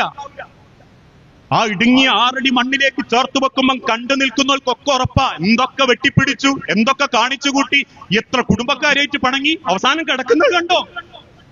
ഒന്ന് തിരിഞ്ഞു മറിയാൻ പോലും കഴിവില്ലാത്ത 6 അടി മണ്ണിന്റെ ഇടുങ്ങലിൽ ആ മനുഷ്യന്റെ കബറ് ചേർത്ത് കിടത്തി മേലെ സ്ലേവ് ഇട്ട് 3 പിടി മണ്ണ് വാരിയിടുമ്പോ ഒരു ഭാഗത്തുനിന്ന് തുടങ്ങും, അല്ലാഹുമ്മ സബ്ബിതുഹു ഇൻദ സ്വാൽ, അല്ലാഹുമ്മ അൽഹിംഹുൽ ജവാബ്, അല്ലാഹുമ്മ ജാഫിൽ ഖബ്റ അൻ ജംബി, അല്ലാഹുമ്മ ഇഗ്ഫിർ ലഹു വർഹംഹു, അല്ലാഹുമ്മ ആമിൻഹു മിൻ കുല്ലിൽ ഫസ്.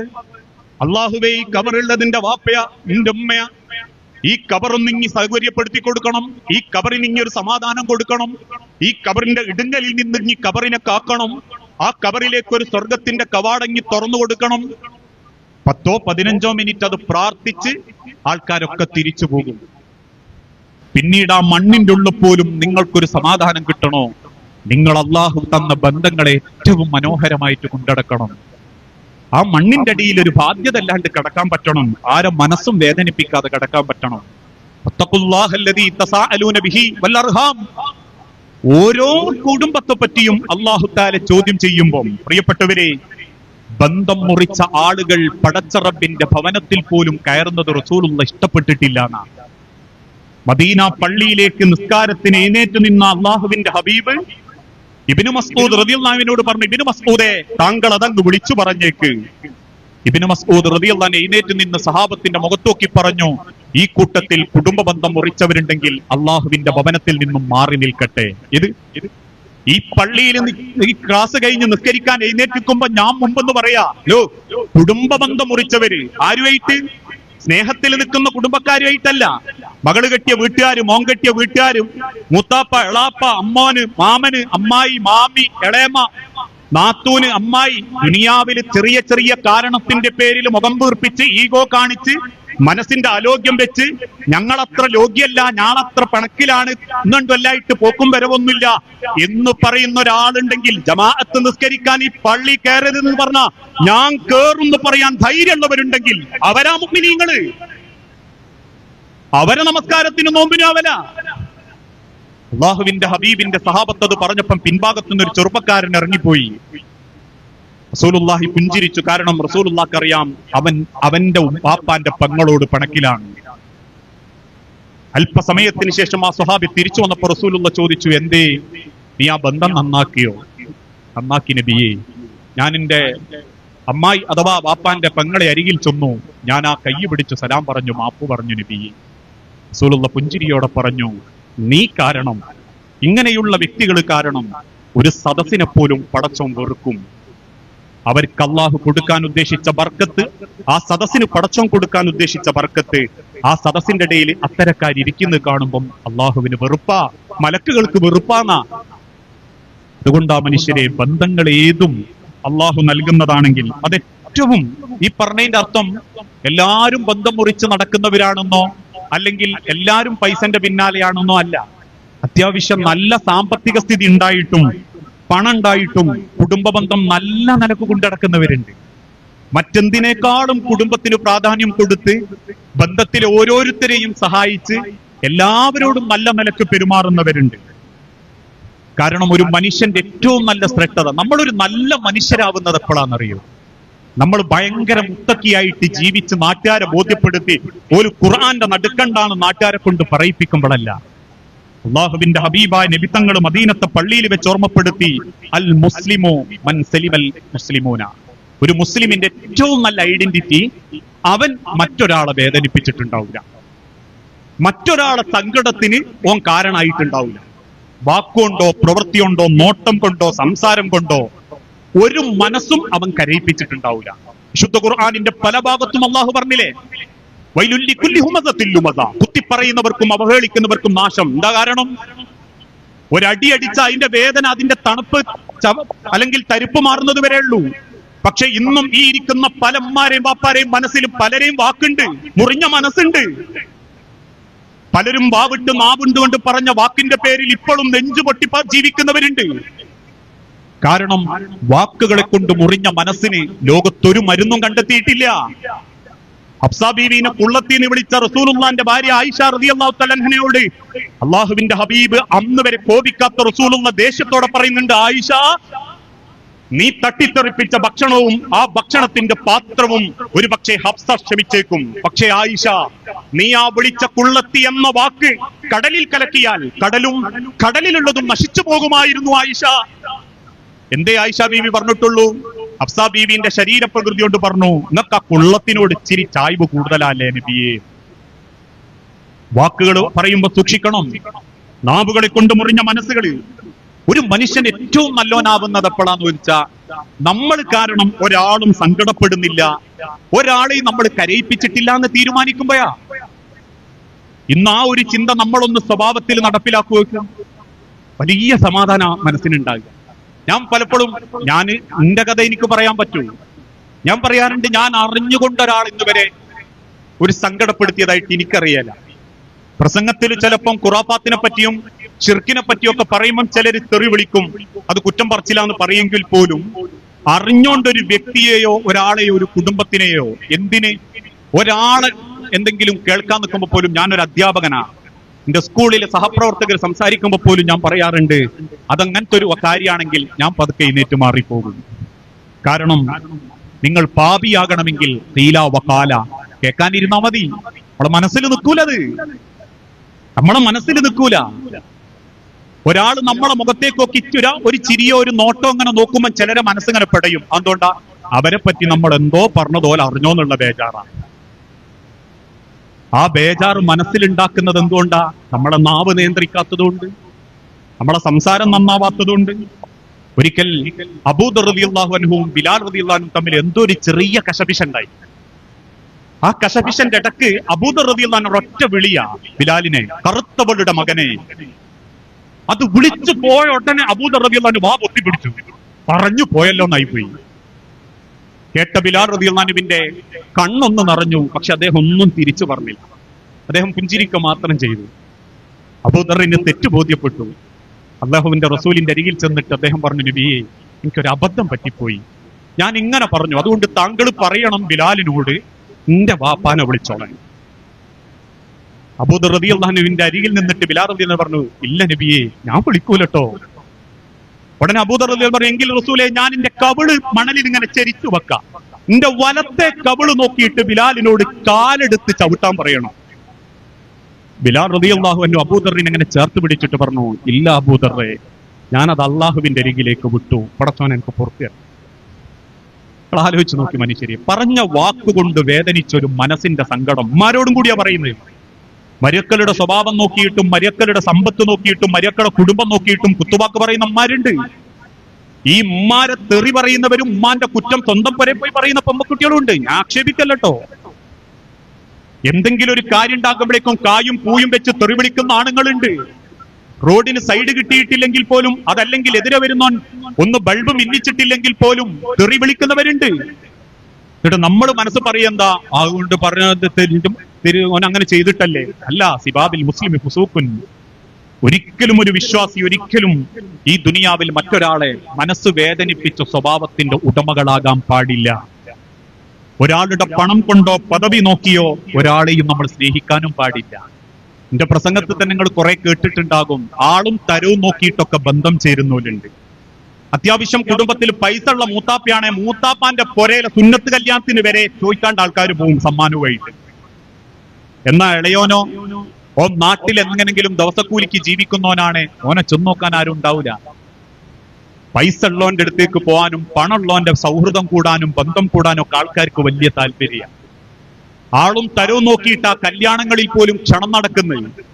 ഇപ്പോഴത്തെ കാലഘട്ടത്തിലില്ലേ, ചിലപ്പോ 3 ദിവസമൊക്കെ ആ കല്യാണം. എന്നിട്ട് ആൾക്കാർ പറയും അതെന്തുകൊണ്ടാ? അത് ഓരോ ദറജ തിരിച്ചതാ. വെള്ളിയാഴ്ച ഒരു കൂട്ടര്, ശനിയാഴ്ച വേറൊരു കൂട്ടര്, ഞായറാഴ്ച വേറൊരു കൂട്ടര്, 3 കൂട്ടർക്കും 3 ഐറ്റം ഭക്ഷണം. ആളും തരവും നോക്കിയിട്ട് സ്വഭാവം കാണിക്കുന്നവര്, പെരുമാറുന്നവര്, ഇങ്ങനെ പല നിലക്കും ആളുകൾ പോകുമ്പോ ഒരിക്കലും ദുനിയാവിലെ ഒരാളുടെ വലുപ്പം കണ്ടിട്ടോ ഒരാളുടെ ജീവിത വിജയം കണ്ടിട്ടോ നമ്മൾ ഒരാളോട് ആ നിലക്കുള്ള സ്വഭാവമോ ആ നിലക്കുള്ള ഒരു രീതിയോ പ്രകടിപ്പിക്കാൻ പാടില്ല. കാരണം പടച്ചോൻ ദുനിയാവിന് ഒരു വിലയും കൊടുത്തിട്ടില്ല. ഈ ദുനിയാവിനെ നമ്മൾ അങ്ങനെ കണ്ടാൽ മതി. ഈ ദുനിയാവിന് അല്ലാഹു തആല ഒരിക്കൽ നബി സല്ലല്ലാഹു അലൈഹി വസല്ലമ മദീന പള്ളിയിൽ നിന്ന് ഇങ്ങനെ നിസ്കരിച്ചിറങ്ങുമ്പം ആ പള്ളിന്റെ മുൻഭാഗത്തൊരു ആട്ടിൻകുട്ടി ചത്ത് കിടക്കുന്നത് കണ്ടു. അള്ളാഹുവിന്റെ റസൂൽ അതിന്റെ അരികിൽ ചെന്നിട്ട് പറഞ്ഞു, ഇത് ആർക്കെങ്കിലും 2 ദീനാറിന് വേണോ? സഹാബത്ത് പറഞ്ഞു, നബിയെ, ചത്ത ആട്ടിൻകുട്ടീനെയോ? റസൂലുള്ളാഹി സ്വല്ലല്ലാഹു അലൈഹി വസല്ലം എന്നാ ഒരു കാര്യം ചെയ്യാം, നിങ്ങൾ വെറുതെ എടുത്തോ, ആരെങ്കിലും ഇത് വെറുതെ കൊണ്ടുപോയിക്കോ. ഉടനെ സഹാബാക്കൾ ചിലര് ആ ആട്ടിൻകുട്ടീനെ നോക്കിയിട്ട് പറഞ്ഞു, നബിയെ, പുഴു അടയ്ക്കുന്നുണ്ട്, അതിന്റെ ചെവി ഇങ്ങനെ കൂർത്തിട്ടാ. അറബികൾക്കൊരു വിശ്വാസമുണ്ട്, ആട്ടിൻകുട്ടി ജനിക്കുമ്പോ അതിന്റെ ചെവി ഇങ്ങനെ ചെന്നായകളെ പോലെ കൂർത്തതാണെങ്കിൽ ആടുകളെ മേയാൻ വിട്ടപ്പോ ഏതോ ചെന്നായ ഇണചേർന്നുണ്ടായ ഒരു ആടാണ്, അതുകൊണ്ട് അങ്ങനെ ചെവി കാണുമ്പോഴേക്കും അവർ ആട്ടിൻകുട്ടീനെ അടിച്ചു കൊല്ലുകയായിരുന്നു. അത് അവർക്കൊരു അറപ്പായിരുന്നു. അങ്ങനെ അറപ്പോടാരോ കുണ്ടട്ട ഒരു ആട്ടിൻകുട്ടിയല്ലേ നബിയെ? ഇതിനെ അപ്പങ്ങൾ വിലക്ക് തരാ, വെറുതെ തരാന്ന് പറയുന്നത്. അള്ളാഹുവിന്റെ റസൂൽ സല്ലല്ലാഹു അലൈഹി വസല്ലം ആട്ടിൻകുട്ടീനെ അങ്ങനെ നോക്കി കരയും. സഹാബത്ത് ചോദിക്കും, റസൂൽ നിങ്ങൾ എന്തിനാ കരയുന്നത്? ആട്ടിൻകുട്ടിയുടെ ആ ഒരു മരിച്ചുപോയതുകൊണ്ട് ചത്തുപോയതുകൊണ്ടാണോ? റസൂലുള്ള പറയും, അല്ല, ഈ ചത്തു പുഴുവളയ്ക്കുന്ന ആട്ടിൻകുട്ടിയുടെ വില പോലും പടച്ചോൻ ഈ ദുനിയാവിന് കൊടുത്തിട്ടില്ല. ഈ ചത്തു പുഴുവളയ്ക്കുന്ന ആട്ടിൻകുട്ടിയുടെ വില പോലും പടച്ചോൻ ദുനിയാവിന് കൊടുത്തിട്ടില്ല. പിന്നെ ദുനിയാവിലെ 10 ഏക്കറുണ്ട്, നിങ്ങൾക്ക് എന്ത് പോരിശയുള്ളത്? പിന്നെ 10-50 പവനുണ്ട്, എന്ത് പോരിശയാ ദുനിയാവിലുള്ളത്? അല്ല ദുനിയാവിന് വില കൊടുത്തിട്ടില്ല എന്ന് പറഞ്ഞാൽ ദുനിയാവ് മലപ്പുറം ജില്ലയല്ല, മഞ്ചേരിയല്ല, മലപ്പുറമല്ല. സൂര്യൻ ഉദിച്ചസ്തമിക്കുന്ന ഈ പ്രപഞ്ചത്തിന് പടച്ചോൻ കൊടുത്തിട്ടില്ല ഒരു ചത്ത ആട്ടിൻകുട്ടീന്റെ വില. അങ്ങനെ എങ്ങാനും റബ്ബ് ഈ ദുനിയാവിന് കൊടുത്തിരുന്നുവെങ്കിൽ അള്ളാഹുവിന്റെ നിഷേധികളായ റബ്ബിന്റെ ദീനനുസരിച്ച് ജീവിക്കാത്ത ഒരാൾക്കൊരു തുള്ളി വെള്ളം പടച്ചോൻ കൊടുക്കൂല. പിന്നെന്തേ പടച്ചോങ്ങൾക്ക് ദുനിയാവും പണവും സമ്പത്തും വെള്ളമൊക്കെ തന്ന്? അല്ല ദുനിയാവിന് വലിയ വിലയൊന്നും ഇട്ടിട്ടില്ല. ആ ദുനിയാവിന് ആ വിലങ്ങൾ കരുതേം വേണ്ട. കാരണം എല്ലാം ഇടിഞ്ഞു പൊളിഞ്ഞു വീഴുമ്പം മഞ്ചേരി മലപ്പുറവും മണ്ണും ഒക്കെ ഇവിടെ തന്നെ ഉണ്ടാവും. ഈ പൊളിഞ്ഞു വീണതിന്റെ ഓരോ സിമന്റ് കട്ട പോലും ഈ ദുനിയാവിൽ ഉണ്ടാവും. കാരണം അള്ളാന്റെ ദുനിയാവിനെ പടച്ചോൻ പിടിച്ച് പൊടിച്ചു കളഞ്ഞ് അവസാനം പടച്ചോൻ ആ ഒരു രീതിയിൽ തന്നെ ആക്കി നിർത്തുമ്പോ ഈ ദുനിയാവിന്റെ മേലെ ജീവിച്ച നമുക്ക് അള്ളാന്റെ മുൻപിൽ പറയാൻ ജീവിച്ച കാലത്തെ കണക്കേണ്ടാവും. പൈസന്റെയും സ്ഥാനത്തിന്റെയും ഒന്നും കണക്കുണ്ടാവൂല. അതുകൊണ്ട് അള്ളാഹുവിന്റെ തിരുദൂതൻ പറഞ്ഞതും ഇന്ന മിമ്മ അഖാഫു അലൈക്കും മിൻ ബഅദി, എനിക്ക് ശേഷം ഞാൻ നിങ്ങളെ തൊട്ട് ഭയപ്പെടുന്നത് ഒരൊറ്റ കാര്യത്തെയാണ്. അദ്ദുനിയാ സീനത്തഹാ, നിങ്ങൾ ദുനിയാവിന് വേണ്ടി ജീവിക്കും, ദുനിയാവിന് വേണ്ടി നിങ്ങൾ മരിക്കും, ദുനിയാവിന് വേണ്ടി നിങ്ങൾ പരക്കം പായുന്ന ഒരു കാലം വരും. വമൽ ഹയാത്തുദ് ദുനിയാ വമൽ ഹയാത്തുദ് ദുനിയാ ഇല്ലാ മതാഉൽ ഗുറൂർ. റസൂലേ, ഈ ദുനിയാവ് വഞ്ചിക്കുന്ന ഒരു വിഭവം മാത്രമാണ് നബിയേ. ഈ ദുനിയാവിന് പടച്ചോൻ ജീവിക്കാനുള്ള ഒരു സൗകര്യം അല്ലാതെ ഈ ദുനിയാവിന് വേണ്ടി മരിച്ചോടാൻ വേണ്ടി ഒരാൾക്കും അല്ലാഹു തആല അവകാശം നൽകിയിട്ടില്ല. ഇന്നെല്ലാ കളികളും ദുനിയാവിന് വേണ്ടി, എല്ലാ കളികളും. എന്തുകൊണ്ടാ മനുഷ്യന്മാര് തമ്മ കൊല്ലുന്നത്? ദുനിയാവിന് വേണ്ടി. ചതി, വഞ്ചന, അസൂയ, ആർത്തി, കുശുമ്പ്, ഇതൊക്കെ എന്തിനാ? ദുനിയാവിന് വേണ്ടി. ഒരാള് കൂടുമ്പം കുടുംബം ചേരുന്നതും പുഞ്ചിരിക്കുന്നത് പോലും ഇന്ന് ദുനിയാവിന് വേണ്ടിയാന്ന് തോന്നിപ്പോവും. കാരണം എന്താ? 4 ദിവസം ചിരിച്ചിട്ട് 5-ാം ദിവസം വായ്പ വെച്ചിട്ട് കൊടുത്തിട്ടില്ലേ, 5-ാം ദിവസം മുതൽ പിന്നെ ശത്രുവ. അല്ലെങ്കിൽ എന്തൊക്കെ ഉപകാരം ചെയ്തു കൊടുത്തിട്ട് നമ്മുടെ ഒരു ഉപകാരത്തിന് ഓനെ കിട്ടിയിട്ടില്ലേ, അവിടുന്ന് അങ്ങോട്ട് പിന്നെ ശത്രുവാണ്. ഇന്നാളുകൾ ബന്ധം ചേരുന്നത് പോലും ഈ ദുനിയാവിന് വേണ്ടിയിട്ടാകുമ്പോ, എല്ലാ കളികളും ദുനിയാവിന് വേണ്ടിയാകുമ്പോ മരിക്കുന്നത് വരെ ആ ദുഷിച്ച ചിന്ത മനസ്സിലുള്ളവര് കബറിലെത്തുന്നവരെ അതിനുവേണ്ടി ഓടിക്കൊണ്ടിരിക്കുന്ന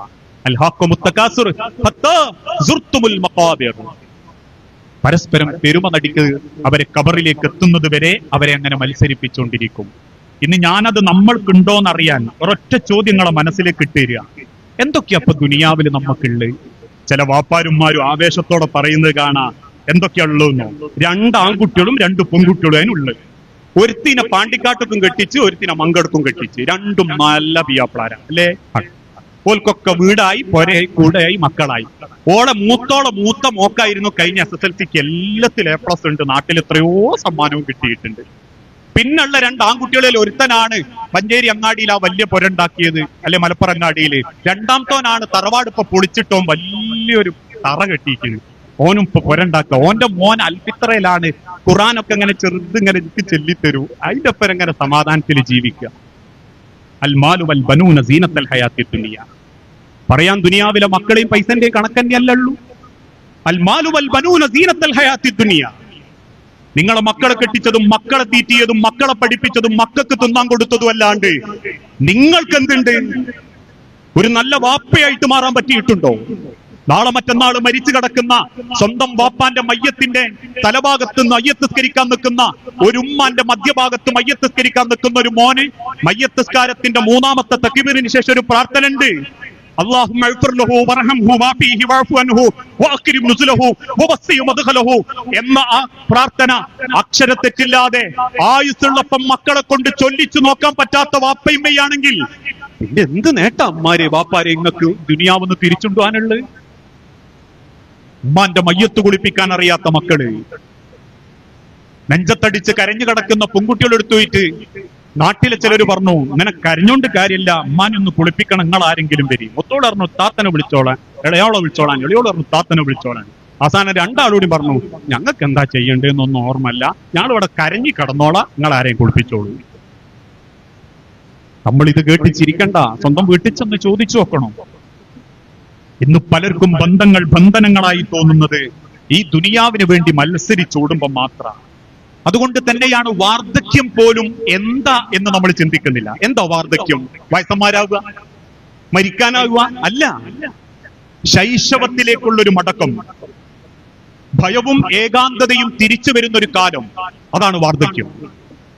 ആ വാർദ്ധക്യത്തിന്റെ ആദ്യഘട്ടം ഏതാണെന്നറിയോ? ശൈശവ. കാരണം ശൈശവത്തിലും ഉണ്ടാവും ഭയവും ഏകാന്തതയും. നിങ്ങൾ കാണല്ലേ, ഒരു കുട്ടീനെ അങ്ങനെ കട്ടുമ്മ കടത്തിട്ടേക്കും, അത് ഇങ്ങനെ ആകാശം നോക്കി കൈകാലിട്ടടിക്കും. അതിന് ഏകാന്തതയാണ്.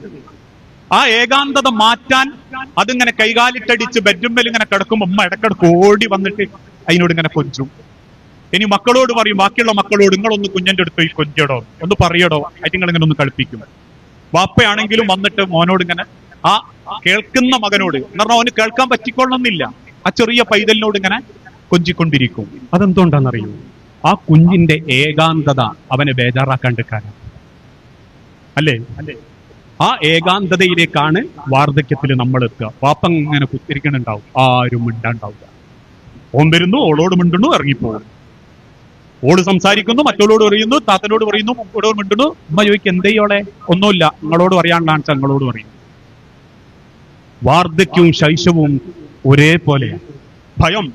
ഒരു കുട്ടി എന്തുകൊണ്ടാ ശൈശവത്തിൽ വാശി കാണിക്കുന്നത്? ഭയപ്പെടുക. അതായത് എനിക്ക് എന്റെ ബാപ്പന്റെയും എന്റെയും ജീവിതത്തിൽ പ്രയോറിറ്റി ഇല്ലേ എന്ന് ചിന്തുമ്പോ അവന് വാശിയും ഭയവും വരിക. അതുകൊണ്ട് അവൻ വാശി കാണിക്കും, കരഞ്ഞോണ്ടിരിക്കും, അവൻ നിലച്ചോണ്ടിരിക്കും. അവസാനം അമ്മ അങ്ങോട്ട് എടുക്കുമ്പം ആ ഭയം അവന് മാറി. കാരണം എന്താ? അവനൊരു പരിഗണന കിട്ടി, ഉമ്മ എടുത്ത്, അല്ലെ വാപ്പ എടുത്ത്. ഈ ഭയമാ രക്ഷിതാക്കളെ വാർദ്ധക്യത്തിൽ ബേജാറാക്കുന്നത്. എന്റെ മക്കൾക്ക് ഇന്ന് വേണ്ടാണ്ടായോ? എനിക്കൊരു വെള്ളം കിട്ടാണ്ടായോ? ഇനി അവര് നോക്കാതെ ആയോ? ഇങ്ങനെയുള്ള ഭയവും ഏകാന്തതയും, ആ ഏകാന്തതയിലേക്കും ഭയത്തിലേക്കുമുള്ള യാത്രയാണ് മനുഷ്യരെ നമ്മുടെ ജീവിതം.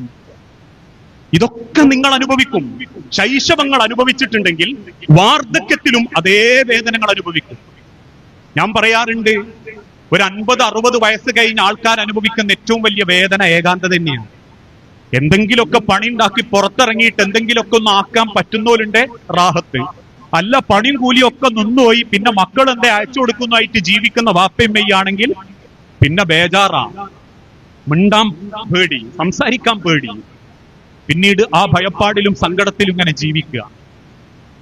അങ്ങനെ ഒരു അവസ്ഥ നമ്മളെ വീട്ടിലെ മാതാപിതാക്കൾ അനുഭവിക്കുന്നുണ്ടെങ്കിൽ, അതെത്ര വലിയ മക്കളാണെങ്കിലും മരുക്കളാണെങ്കിലും, പടച്ചോൻ പറഞ്ഞൊരു വാക്കുണ്ട്, അല്ലാ തഅ്ബുദു ഇല്ലാ ഇയ്യാഹു വബിൽ വാലിദൈനി ഇഹ്സാന ഇമ്മാ യബ്ലുഗന്ന ഇൻദകൽ കിബറ അഹദഹുമാ ഔ കിലാഹുമാ. റബ്ബിന്റെ പ്രയോഗം നോക്കി നിങ്ങൾ. ഇമ്മാ യബ്ലുഗന്ന ഇൻദകൽ കിബറ അഹദഹുമാ. ചിലപ്പോ ഒരാളെ നിങ്ങളുടെ അടുത്ത് ഉണ്ടാവും. കാരണം ചിലപ്പോൾ വാപ്പ നേരത്തെ പോയി ഉണ്ടാവും, ഉമ്മ ഉണ്ടാവും. അല്ലെങ്കിൽ ഉമ്മ നേരത്തെ പോയി ഉണ്ടാവും, വാപ്പ ഉണ്ടാവും. ഇനി രണ്ടാളില്ലെങ്കിലും അഥവാ ഒരാളാണെങ്കിൽ പോലും ഫലാ തഖുല്ലഹുമാ ഉഫിൻ, നീ അവരോട് വാക്കുകളിൽ ഏറ്റവും അവഗണനയുടെ ചെ എന്നൊരു പ്രയോഗം ഇനി നടത്തരുത്. വാക്കുകളിൽ ഏറ്റവും അവഗണനയുടെ ഒരു ചെറിയ പ്രയോഗമാണ് എന്ത്? ഛെ എന്നുള്ളൊരു പ്രയോഗം. എന്ന് പറഞ്ഞാൽ ആ പരിഗണനയില്ലായ്മ നിന്റെ മാതാപിതാക്കൾക്ക് ഇനി കൊടുക്കാൻ പാടില്ല. ഇന്ന് ആ വാക്കല്ല, അതിനേക്കാളും വലിയ വാക്കുകൾ പറയുന്നവരുണ്ട്. ഒരായുസ്സും ഇവൻ മക്കൾക്ക് വേണ്ടി ജീവിച്ച് തീർത്തിട്ടും അവസാനം യാതൊരു വിലയും ഇല്ലാണ്ട്. നമ്മൾ കറിവേപ്പിലിനെ പറ്റി പറയാറില്ലേ? കറിക്ക് നല്ല ടേസ്റ്റ് ഉണ്ടാകാനും മണണ്ടാകാനും ഒക്കെ കറിവേപ്പില വേണം. നിങ്ങൾക്ക് ആരോഗ്യം വരാനും സമ്പത്ത് വരാനും പഠിപ്പിക്കാനും കെട്ടിക്കാനും നിങ്ങൾക്ക് ആരാന്ന് ചോദിച്ചാൽ വാപ്പയും മെയ്യാവാനും ഒക്കെ അവര് വേണം.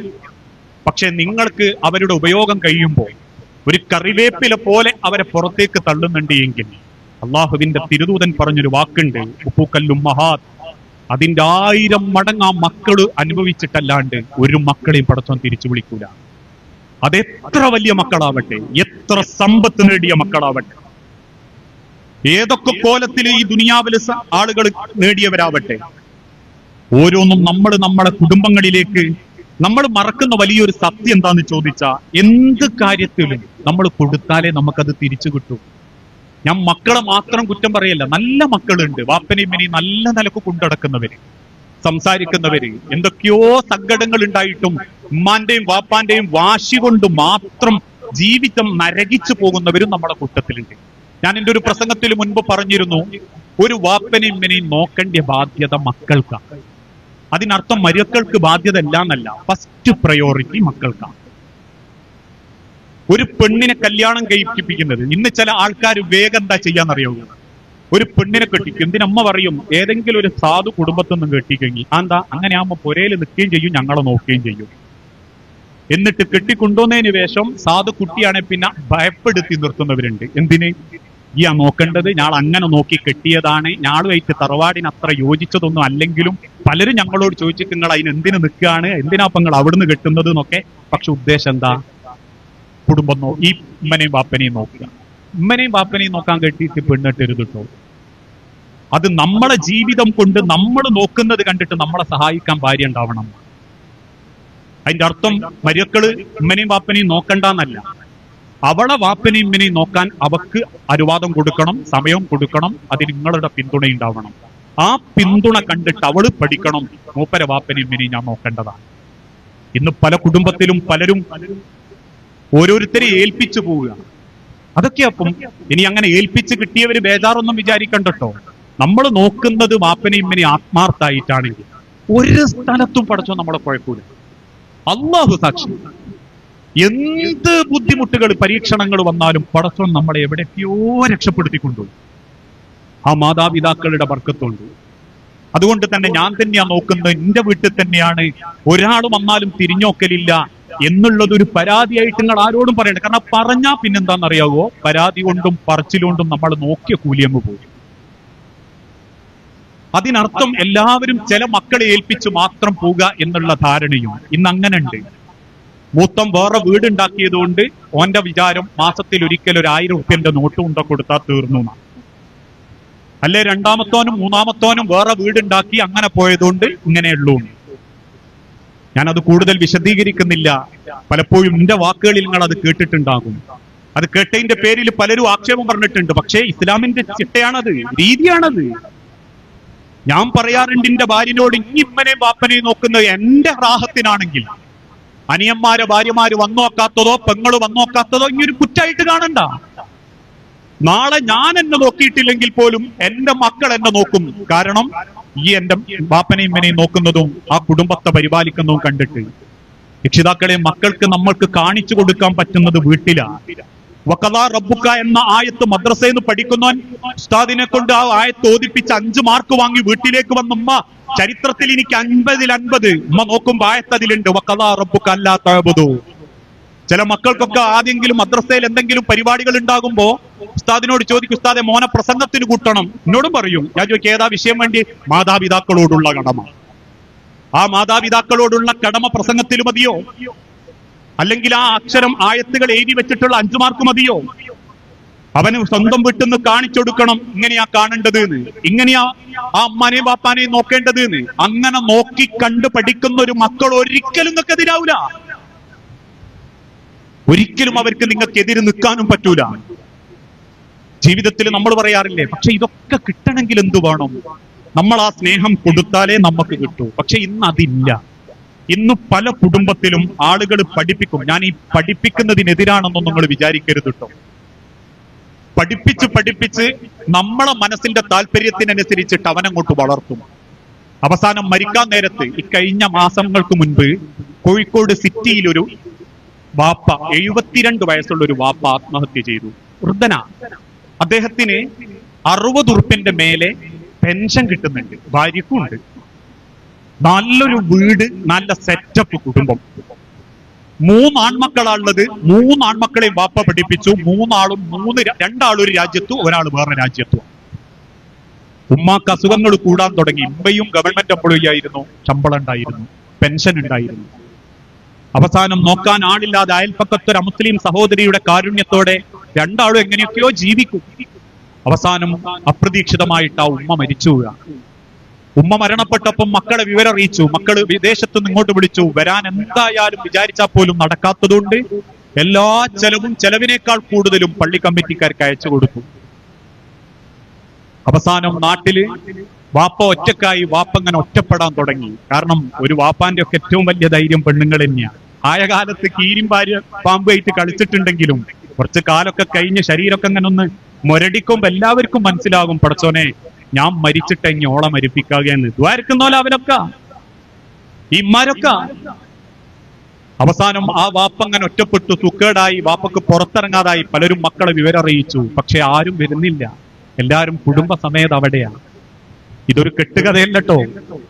അവസാനം ആ വാപ്പ മാസം 60 മേലെ സ്വന്തവും ഭാര്യന്റെയും പെൻഷൻ വാങ്ങുന്ന, ബാങ്കിൽ 13 ലക്ഷം റുപ്യയിലധികം എന്ത് ചെയ്യണം എന്നറിയാതെ കയ്യിലുള്ള ആ വാപ്പ ആത്മഹത്യ ചെയ്യുക. 72 വയസ്സുള്ള ഒരു വാപ്പ ആത്മഹത്യ ചെയ്യുക. നിങ്ങൾ ആലോചിച്ച് നോക്കി മനുഷ്യര്, നമ്മളെ പുരയിലെ വാപ്പയും ആത്മഹത്യ ചെയ്യാത്ത എന്തുകൊണ്ടാണെന്നറിയും? വെള്ളിയാഴ്ച പച്ച മലയാളത്തിൽ അത് കേട്ടിട്ടുണ്ടോ ചെയ്ത പടച്ചോന്റെ കവറിലും ആഹ്റത്തിൽ ഒരു സ്വൈര്യം ഉണ്ടാവില്ല. അതുകൊണ്ട് മാത്രാണ് ഒരു വാപ്പയും നെഞ്ചു പൊട്ടി നമ്മളെ കുടുംബത്തിൽ ജീവിക്കുന്നതെങ്കിൽ കവറിൽ പോലും ആ മക്കൾക്ക് പടച്ചോൻ സ്വൈര്യം കൊടുക്കൂലാണ്. കവറിൽ പോലും പടച്ചോൻ ഒരു മനസ്സമാധാനം കൊടുക്കൂലാണ്. ഈ പറഞ്ഞതിന്റെ അർത്ഥം എല്ലാ മക്കളും മോശക്കാരാണ് എന്നല്ലോ, എല്ലാ മാതാപിതാക്കളും മോശക്കാരാണ് എന്നല്ല. പലരും എല്ലാ നല്ല നിലക്കും പലപ്പോഴും സാഹചര്യം മാറുമ്പോൾ ഒറ്റപ്പെട്ടു പോകുന്നവരും വിദേശത്ത് പോകേണ്ടി വരുന്നവരും ഒക്കെയാണ്. പാപ്പനെയും മെനെയും നോക്കാൻ മക്കള് ഗൾഫിലെ ജോലി ഒഴിവാക്കി ഇവിടെ നിൽക്കണമെന്നൊന്നുമില്ല. പരസ്പരം മനസ്സിലാക്കി അഡ്ജസ്റ്റ് ചെയ്ത് നാട്ടിൽ നിന്നുകൊണ്ട് തന്നെ നിങ്ങൾക്ക് പരസ്പരം സ്നേഹിച്ച് ജീവിക്കാൻ പറ്റണം. എന്നാൽ ആരും കുറ്റക്കാരാവില്ല. കയറി വരുന്ന പെൺമക്കളോടും മരുമക്കളോടും അവനാന്റെ മുച്ചൂടും വാശിയും ദേഷ്യവും കാണിക്കാത്ത വാപ്പയും മെയ്യാവുകയും നിന്റെ മോളെ പോലെയാണ് എനിക്ക് ആ മോളും എന്ന് ചിന്തിക്കുന്ന ഒരു ഉമ്മയും നിന്റെ ഉമ്മാനെ പോലുള്ള ഒരു ഉമ്മയാന്ന് പരസ്പരം അഡ്ജസ്റ്റ് ചെയ്ത് അണ്ടർസ്റ്റാൻഡിങ്ങിൽ മുന്നോട്ട് പോയാൽ മനോഹര. ഞാൻ എല്ലാ കുടുംബങ്ങളോടും പറയുന്നുണ്ട്, ചിലരും ഉമ്മാരെങ്ങനെ കുറ്റം പറഞ്ഞു വിളിക്കും. കൗൺസിലിങ്ങിന് വേണ്ടി വിളിക്കുമ്പോൾ ഞാൻ ചോദിക്കും, ഒരു കാര്യം ചെയ്യാം, നാളെ ഈ കൗൺസിലിംഗ് കഴിഞ്ഞ് നിങ്ങൾ വീട്ടിലെത്തുമ്പോൾ നിങ്ങൾ കാണുന്നത് നിങ്ങളെ അമ്മായിയമ്മ മരിച്ചെടുക്കുന്ന ആ അമ്മായിയമ്മന്റെ മുഖത്ത് നോക്കിയിട്ട് നിങ്ങൾക്ക് പറയാൻ പറ്റണം, പടച്ചോനെ എന്റെ ഏറ്റവും നല്ല സ്വഭാവത്തോടെ ഞാൻ പെരുമാറിയിട്ടുണ്ട്, നിങ്ങൾക്ക് സമാധാനം. അതല്ല എന്തൊക്കെയോ പറഞ്ഞു വയ്ക്കി പടച്ചോനെ, എന്തൊക്കെയോ ചെയ്തു വയ്ക്കി എന്ന ബേജാറിലാണ് ആ അമ്മ കിടക്കുന്നതെങ്കിൽ പിന്നെ നിങ്ങളെ മനസ്സിന്ന് ആ സ്വൈര്യക്കേടും സമാധാനവും പടച്ചോ മാറ്റിത്തരൂല. അതിന്റെ ഇരട്ടിയും അവനാന്റെ മക്കളിലൂടെ പടച്ചോൻ തിരിച്ചരുമ്പം പടച്ചോനോട് പോലും പ്രാർത്ഥിക്കാൻ തോന്നൂല. കാരണം മനസ്സ് തോന്നുന്നത് ഇതെനിക്ക് കിട്ടേണ്ടതാ, ഞാൻ കൊടുത്തതിന് എനിക്ക് കിട്ടുകയാണെന്ന് തോന്നിത്തുടങ്ങും. ഇനി ഇതേ സ്ഥാനത്ത് ഉമ്മാരും ചിന്തിക്കും, അവനാന്റെ മോന്റെ ഓളും മരിച്ചു കിടക്കുമ്പോ ഒരു ഉമ്മ ആ മകളെ മുഖത്തോക്കിയിട്ട് പറയാൻ പറ്റണം, പടച്ചോനെ നിന്റെ മോളെ പോലെ ഞാൻ സ്നേഹിച്ചിട്ടുണ്ട് റബ്ബേ, വാക്കുകൊണ്ട് പോലും ഞാൻ ഓളെ ദ്രോഹിച്ചിട്ടില്ല, ഓളെ ഉമ്മാനെ പറഞ്ഞിട്ടില്ല, ഓളെ വാപ്പാനെ പറഞ്ഞിട്ടില്ല. സമ്പത്തിന്റെ പേരിലോ ഓളെ തറവാട് ചെറുതായതിന്റെ പേരിലോ ഓളെ വീട് ഭംഗിയില്ലാത്തതിന്റെ പേരിലോ ഓളിന്റെ വീട്ടിക്ക് സാധനം പലഹാരം കൊണ്ടുവരാത്തതിന്റെ പേരിലോ ഒരു വാക്കുകൊണ്ട് പോലും ഞാൻ ഈ പാവം പെണ്ണിനെ ദ്രോഹിച്ചിട്ടില്ല എന്ന് ഉമ്മാരെ മരിക്കുന്നതിന്റെ ഇടക്ക് മരക്കളെ മുഖത്തോക്കി പറയാൻ പറ്റിയ മനസ്സമാധാനത്തോടെ മരിക്കാൻ പറ്റും. അല്ലാതെ മനസ്സ് വേദനിപ്പിച്ചും കുറ്റപ്പെടുത്തിയിട്ടും ആളെ മനസ്സിൽ ബേജാറുണ്ടാക്കിച്ചിട്ടുവാണെങ്കിൽ തമ്മിൽ അങ്ങോട്ടും ഇങ്ങോട്ടും പടച്ചോന്റെ അടുത്തെത്തുമ്പോൾ രണ്ടാളും കുറ്റക്കാരനെയായിരിക്കും. വാപ്പാരോടും കൂടിയാ പറയുന്നത്. കൂടെ കൂടി ആൾക്കാർ അങ്ങോട്ടും ഇങ്ങോട്ടും കുത്തുവാക്ക് പറയുന്നതിനേക്കാളേറെ പരസ്പരം മനസ്സിലാക്കി ബന്ധത്തിൽ നല്ല നിലക്ക് മുൻപോട്ട് പോവുക. ഓരോ മക്കളും അവനവന്റെ ഉത്തരവാദിത്തങ്ങൾ പൂർത്തീകരിക്കുക, ആരെയും ബോധ്യപ്പെടുത്താനല്ല, മരിച്ചു കഴിഞ്ഞാൽ ഒരു സമാധാനക്കേടില്ലാണ്ടിരിക്കാൻ. പലപ്പോഴും ഞാൻ കുത്തുബക്ക് കയറുമ്പം ചില മക്കൾ വന്നിട്ട് പറയുന്നു, ദ്വാരക്കണം, എന്റെ വാപ്പനെയും ഇങ്ങനെ ഓർക്കത്ത് കാണുക, പേടിയാകുക, എന്തോ ഒരു കരച്ചിലൊക്കെ വരിക. ഞാൻ ചോദിക്കും, ജീവിച്ചിരിക്കുന്ന കാലത്ത് ആയുസ്സുള്ളപ്പം പടച്ചോനെ ഞാൻ നല്ലോണം നോക്കിയില്ലായിരുന്നോ എന്നുള്ള തോന്നലല്ലേ മനസ്സിൽ? എന്നോട് അറിയും, അതെ, അങ്ങനെയൊക്കെ ഒരു തോന്നല്, നല്ലോണം നോക്കിയില്ലേ. പാപ്പ മരിക്കാൻ നേരത്ത് എന്തൊക്കെയോ വേദനയൊക്കെ പറഞ്ഞിരുന്നു, എനിക്ക് കാണിച്ചാൽ നേരവും ഇല്ല, തിരക്കുമായി പോയി, ചോദിക്കാനും വിട്ടുപോയി. അവസാനം മയ്യത്ത് കുളിപ്പിക്കുമ്പോഴാ ഞാൻ കണ്ട് വാപ്പാന്റെ അരന്റെ ഭാഗത്തൊക്കെ ഒരു വലിയ വ്രണ ഉണ്ടായിരുന്നു എന്നൊക്കെ പറയുന്നത് മരിച്ചു കഴിഞ്ഞതിന് ശേഷമാണെങ്കിൽ പിന്നെ നമ്മൾ കുറെ അങ്ങോട്ട് കരഞ്ഞതുകൊണ്ടും പാപ്പാക്കിഞ്ഞോട് ഭയങ്കര ഇഷ്ടമായിരുന്നു. പാപ്പഞ്ഞ തോളിലെടുത്തിരുന്നു, പാപ്പഞ്ഞ കൊണ്ടുകിടന്നിരുന്നു. പാപ്പാന്റെ പേരിൽ ഉസ്താദെ പള്ളിക്ക് ഞാൻ 100 ആക്ക് സിമന്റ് ഇരട്ടെ എന്ന് ചോദിച്ചാലും ഒരു കാര്യവുമില്ല. ആയുസ്സുള്ളപ്പൊന്ന് ചേർത്ത് പിടിച്ച് കൈ പിടിച്ച് സലാം പറഞ്ഞ് എന്റെ വാപ്പയാ എന്റെ ഉമ്മയാ എന്ന് പറയുന്ന സമാധാനം ഈ ദുനിയാവിൽ മറ്റൊന്നിനേക്കാളും രക്ഷിതാക്കൾക്ക് കൊടുക്കാനുമില്ല. അതോടൊപ്പം തന്നെ മക്കളെ മനസ്സറിഞ്ഞ് ഞാൻ കാരണം എന്റെ മക്കൾ വേദനിക്കുന്നില്ല എന്നും എന്റെ വാശി കാരണം ഒരിക്കലും അവര് സങ്കടപ്പെടുന്നില്ല എന്നും മാതാപിതാക്കൾക്കും ചിന്തിക്കാൻ പറ്റണം. ഇതൊക്കെ നമ്മുടെ ജീവിതത്തിൽ ഒരു പരിധി വരെ പരിഹരിക്കാൻ പറ്റുന്നത് നമ്മളെ മക്കള് അറിയണം ചെറുപ്പകാലം മുതൽക്കേ സ്നേഹം എന്താണ്, പരസ്പര ബഹുമാനം എന്താണ്, ദീൻ എന്താണ് എന്ന് നമ്മൾ മക്കൾ അറിയണം. അതുകൊണ്ടാണ് നമ്മളെ മക്കളെ ചെറുപ്രായത്തിൽ തന്നെ ദീനീ ചിട്ടയിൽ വളർത്താൻ, പ്രാർത്ഥിക്കാൻ പോലും റസൂലുള്ളാഹി സ്വല്ലല്ലാഹു അലൈഹി വസല്ലം പഠിപ്പിക്കുന്നത്. അതുകൊണ്ടാ ഇപ്പൊ നിങ്ങൾക്കറിയാലോ വിവാഹത്തിന്റെ ഇസ്ലാമിക രീതി എന്താ. ഞാൻ മുസ്ലിം ഉമ്മത്തിനോട് പറയാ, ഇന്നെന്താ കല്യാണത്തിന്റെ രീതി? നമ്മൾ വരുത്തി വെക്കുന്ന ചില ആചാരങ്ങൾ, അതിന്റെ പേരിലുള്ള ധൂർത്ത്. ചില പെൺകുട്ടികളെ കെട്ടിക്കുന്ന വാപ്പാര് പറയും, ഓളെ കല്യാണം കഴിയുമ്പോഴേക്കും എനിക്ക് 3-4 ലക്ഷം റുപ്യ കട. എന്താ കാരണം? ബ്യൂട്ടീഷ്യന്മാര് വരും 3 ദിവസം മോളെ ഒരുക്കാൻ, കറുത്തേനെ വെളുപ്പിച്ച് ചുവപ്പിച്ച് പടച്ചമ്പരാനെ ഊറിയാണോ എന്നുള്ള കോലത്തിലാക്കി തരും. ഒരു കുളി കഴിഞ്ഞാൽ അതോടെ തീരുമല്ലോ. അതിന് വാപ്പാക്ക് 25,000 ചെലവ്. ഇനി പെൺകുട്ടികളും ആൺകുട്ടികളും ആദ്യമേ പറയാണ്, മഞ്ഞക്കല്യാണം, പച്ചക്കല്യാണം, മൈലാഞ്ചി കല്യാണം, വെറ്റില കല്യാണം. അവിടെ തീരുവപ്പം കല്യാണത്തിന്റെ 4 ദിവസങ്ങൾക്ക് മുൻപേ വീഡിയോ കവറേജ്. ഇന്ന് ചില ഉമ്മാരോട് ഞാൻ പറയാറുണ്ട്, മുട്ടായി കൊടുക്കൽ സമ്പ്രദായ പണ്ട് കാലത്തൊക്കെ പലതും മുസ്ലിം സമുദായത്തിൽ നിന്ന് ഇല്ലാണ്ടാക്കിയതായിരുന്നു. സ്ത്രീധനം. ഉമ്മാരെ നിങ്ങളെ പെൺമക്കളെ കെട്ടിച്ചു വിടാൻ ഇന്ന് ധൈര്യത്തോടെ നിങ്ങൾക്ക് ആശ്വാസം നൽകുന്നത് എന്താണെന്നറിയോ? ജനിച്ചത് പെൺകുട്ടിയാണെങ്കിൽ ആ പെൺകുട്ടിക്ക് വേണ്ടി സമ്പത്ത് കണ്ടുവെക്കാൻ പറ്റാതെ ആത്മഹത്യ ചെയ്ത വാപ്പാരുണ്ട്. ഇന്ന് ആ പ്രായത്തിലുള്ള പെൺമക്കളുടെ ജീവിതം കണ്ടിട്ട് അവർക്ക് ആചാരങ്ങളും അനുഷ്ഠാനങ്ങളും മാറ്റിക്കൊടുക്കുമ്പോ ആലോചിക്കണേ, നാളെ നിങ്ങൾക്ക് നിയന്ത്രിക്കാൻ പറ്റാത്ത കോലത്തിലേക്ക് അതെത്തും. എത്തി. എത്ര രക്ഷിതാക്കൾക്ക് പണം ചെലവാക്കേണ്ടി വരുന്നത് എന്തിന്റെ പേരിൽ? Video coverage, digital album. ഒരു വാപ്പ കണ്ണീരോട് എന്നോട് പറയാ, നിങ്ങൾ നിക്കാഹ് കഴിഞ്ഞു പോയപ്പം ക്യാമറമാൻ എന്റെ അടുത്ത് വന്നിട്ട് പറയാം, ഞങ്ങൾ മോളെയും കൊണ്ടുവച്ച് ഡാൻസ് കളിച്ച സ്റ്റേജിക്ക് പോകണം. പഠിക്കണം ഇന്നത്തെ കാലഘട്ടത്തിൽ പെൺമക്കളെ വാപ്പാര് ഡാൻസ്. ഇതാരാ പറയുന്നത്?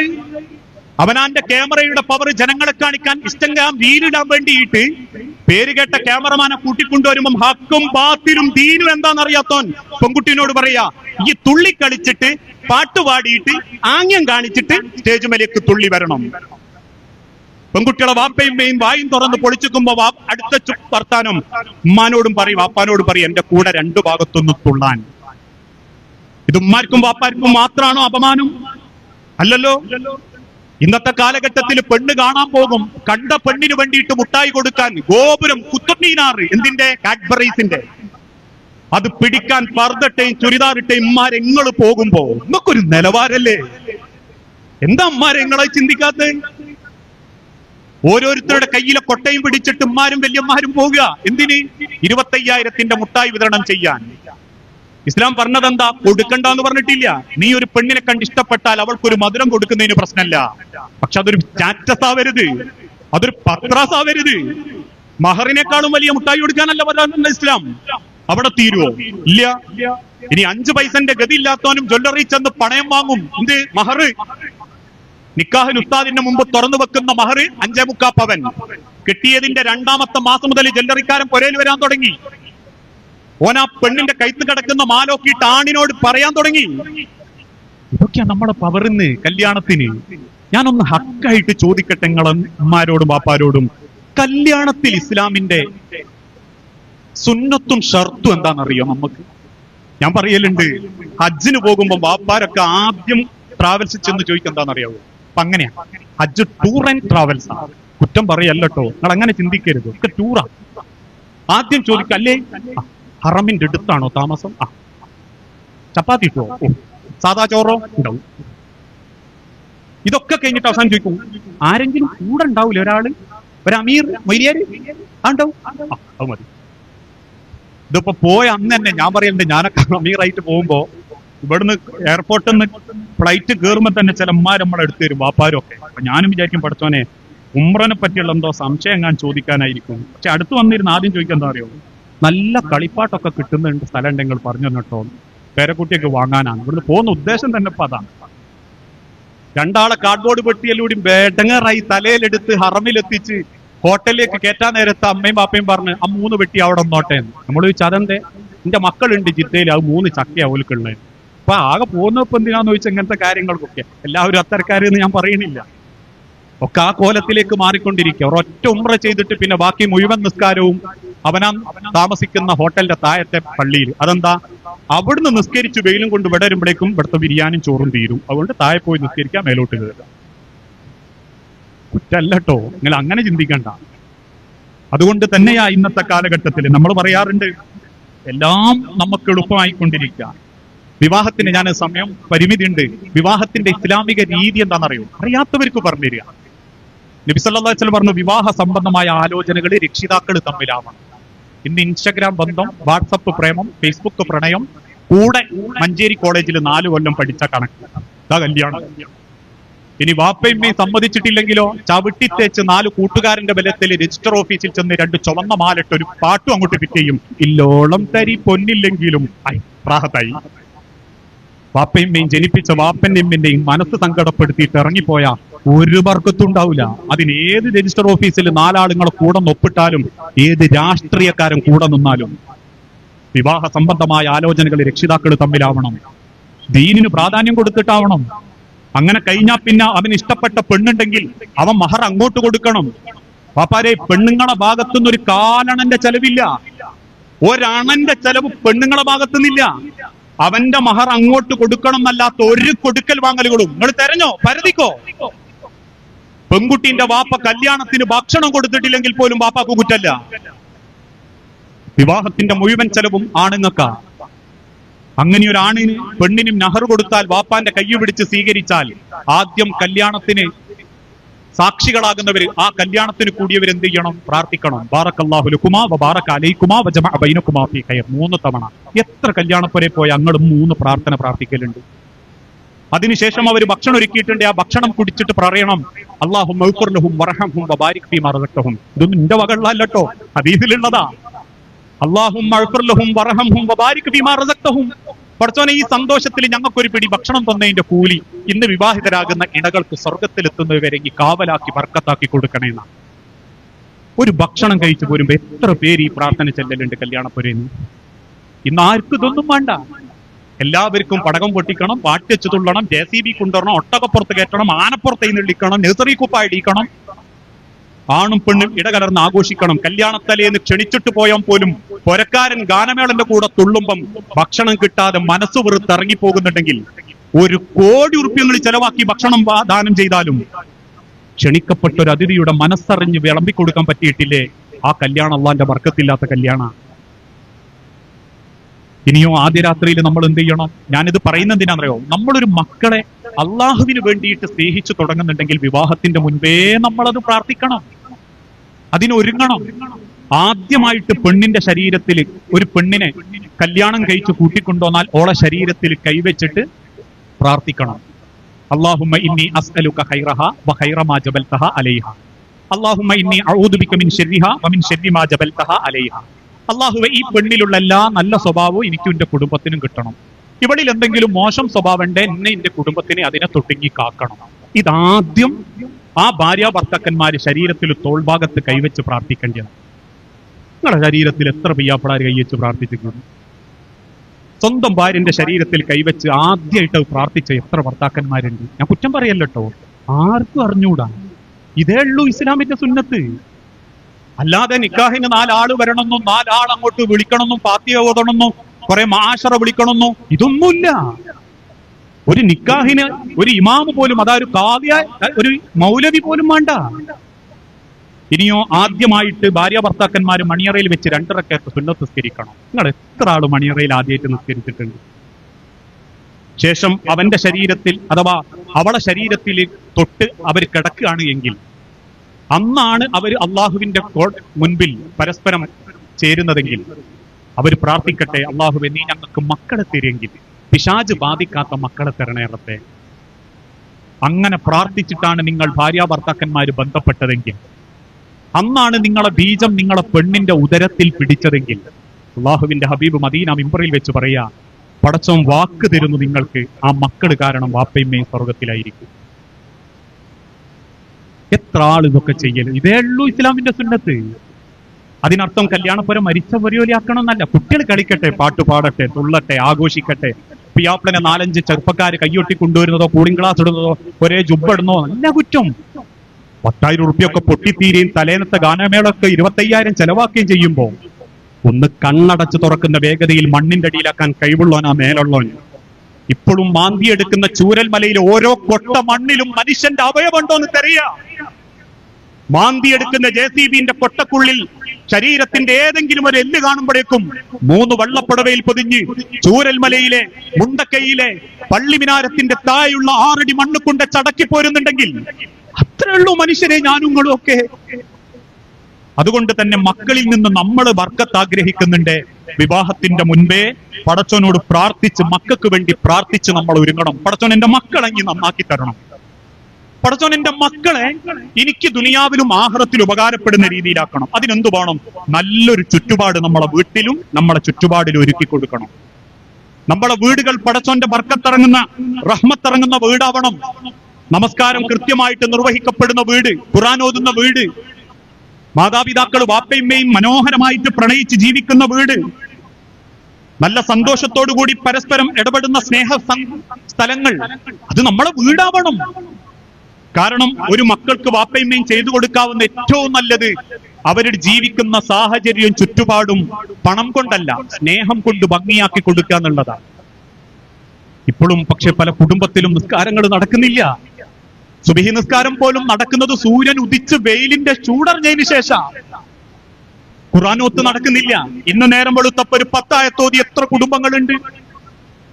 പലപ്പോഴും ചില മക്കൾ പറയാറുണ്ട്, എന്നും സുബഹിക്ക് എഴുന്നേൽക്കുന്ന സമയത്ത് വാപ്പാന്റെ ഖുർആനോത്ത് കേട്ടിട്ടാ ഞാൻ എഴുന്നേൽക്കലുള്ളത്. എനിക്കിന്റെ വാപ്പ മരിച്ചപ്പോ ഏറ്റവും വലിയ മിസ്സിങ് തോന്നിയത് ആ സുബഹിക്ക് ഡൈനിങ് ഹാളിലെ വാപ്പാന്റെ ഖുർആനോത്താണെന്ന് ഒരു മകൻ പറയുന്നുണ്ടെങ്കിൽ വാപ്പനെ കിട്ടിയ പുണ്യാണത്. പക്ഷെ നമ്മളെ വീട്ടിൽ നമ്മളെ മക്കൾക്ക് അത് കൊടുക്കാൻ ഉമ്മാരെ വാപ്പാരെ പറ്റുന്നില്ലേ? പിന്നെ എന്ത് പറഞ്ഞിട്ടാ പടച്ചവനോട് നമ്മൾ പ്രാർത്ഥിക്കുക? നിസ്കരിക്കാനും കുടുംബം നോക്കാനും സ്നേഹം പരസ്പരം ഇടപെടാനും അല്ലേ നമ്മൾ ഓരോരുത്തരും ആ ചുറ്റുപാട് നമ്മളെ വീട്ടിൽ ഒരുക്കണം. വാപ്പമ്മനെ സ്നേഹിക്കുന്നത് കാണട്ടെ അല്ലേ. ഒരു കുട്ടൻ, ചെറുപ്പക്കാരൻ പെൺകുട്ടി, ആളുകൾ പറഞ്ഞിട്ടുള്ള ഒരു കാര്യമുണ്ട്. ഒരു പെൺകുട്ടി ആ കല്യാണാലോചന വന്നപ്പം ഉമ്മനോട് എന്നെ പറയാണോ അല്ലേ, എനിക്ക് വാപ്പനെ പോലത്തെ ഒരാളെ അമ്മയെ വേണ്ടത്. ഒരു വാപ്പന്റെ ഏറ്റവും വലിയ അഭിമാനാണ്. കാരണം ഉമ്മാൻ എങ്ങനെ സ്നേഹിച്ച് ഉമ്മാനെ കൊണ്ടെടുക്കുകയും ഉമ്മാൻ ഉപദേശിക്കുകയൊക്കെ ചെയ്യുന്ന വാപ്പനെ കാണുമ്പോ എന്റെ വാപ്പനെ പോലുള്ള ഒരു പിയാപ്പൻ എനിക്ക് കിട്ടണമെന്നേ എനിക്ക് പ്രാർത്ഥന ഉള്ളൂ. MSMന്റെ ഹൈസക്ക് പരിപാടിയുടെ വേദിയിൽ ഒരു പെൺകുട്ടി കണ്ണ് നിറഞ്ഞു പറഞ്ഞതാ, എനിക്ക് എന്റെ വാപ്പനെ പോലുള്ള ഒരു പിയാപ്പനെ കിട്ടാൻ ആഗ്രഹിക്കുന്നത്. ആ രീതിയിൽ നമ്മുടെ കുടുംബത്തിൽ വാപ്പ അമ്മ മക്കള് പരസ്പരം സ്നേഹിക്കുന്ന, ഖുർആൻ ഓതുന്ന ഓരോ ആയത്തുകളെ പറ്റി ഞാൻ പറയാറുണ്ട്. ഇപ്പൊ ഈ കഴിഞ്ഞ ദിവസം തന്നെ പലപ്പോഴും മക്കള് അത്രയും അപ്ഡേറ്റാ ഓരോ കാര്യത്തിലും. ബാക്കി എല്ലാ കാര്യങ്ങളെ കുറിച്ചും മക്കൾക്ക് മനസ്സിൽ വിവരമുണ്ട്. ഞാൻ പറയാറുണ്ട്, എത്രമാത്രം ഇന്നത്തെ മീഡിയ, ഇൻസ്റ്റഗ്രാം റീൽസുകള്, പാട്ടുകള് മക്കളെ മനസ്സിനെ സ്വാധീനിക്കുന്നുണ്ട്. നിങ്ങൾക്കറിയോ? 30 സെക്കൻഡിന്റെ ഇടക്ക് മക്കളെ അവർ സ്വാധീനിച്ച് കളയുന്നുണ്ട്. ഏത് പണ്ട് കാലത്ത് 1 മണിക്കൂർ പ്രസംഗം കേട്ടാലും വരാത്ത മാറ്റം 30 സെക്കൻഡ് റീല് കൊണ്ട് മക്കളെ മനസ്സിൽ മാറ്റം വരുന്നുണ്ട്.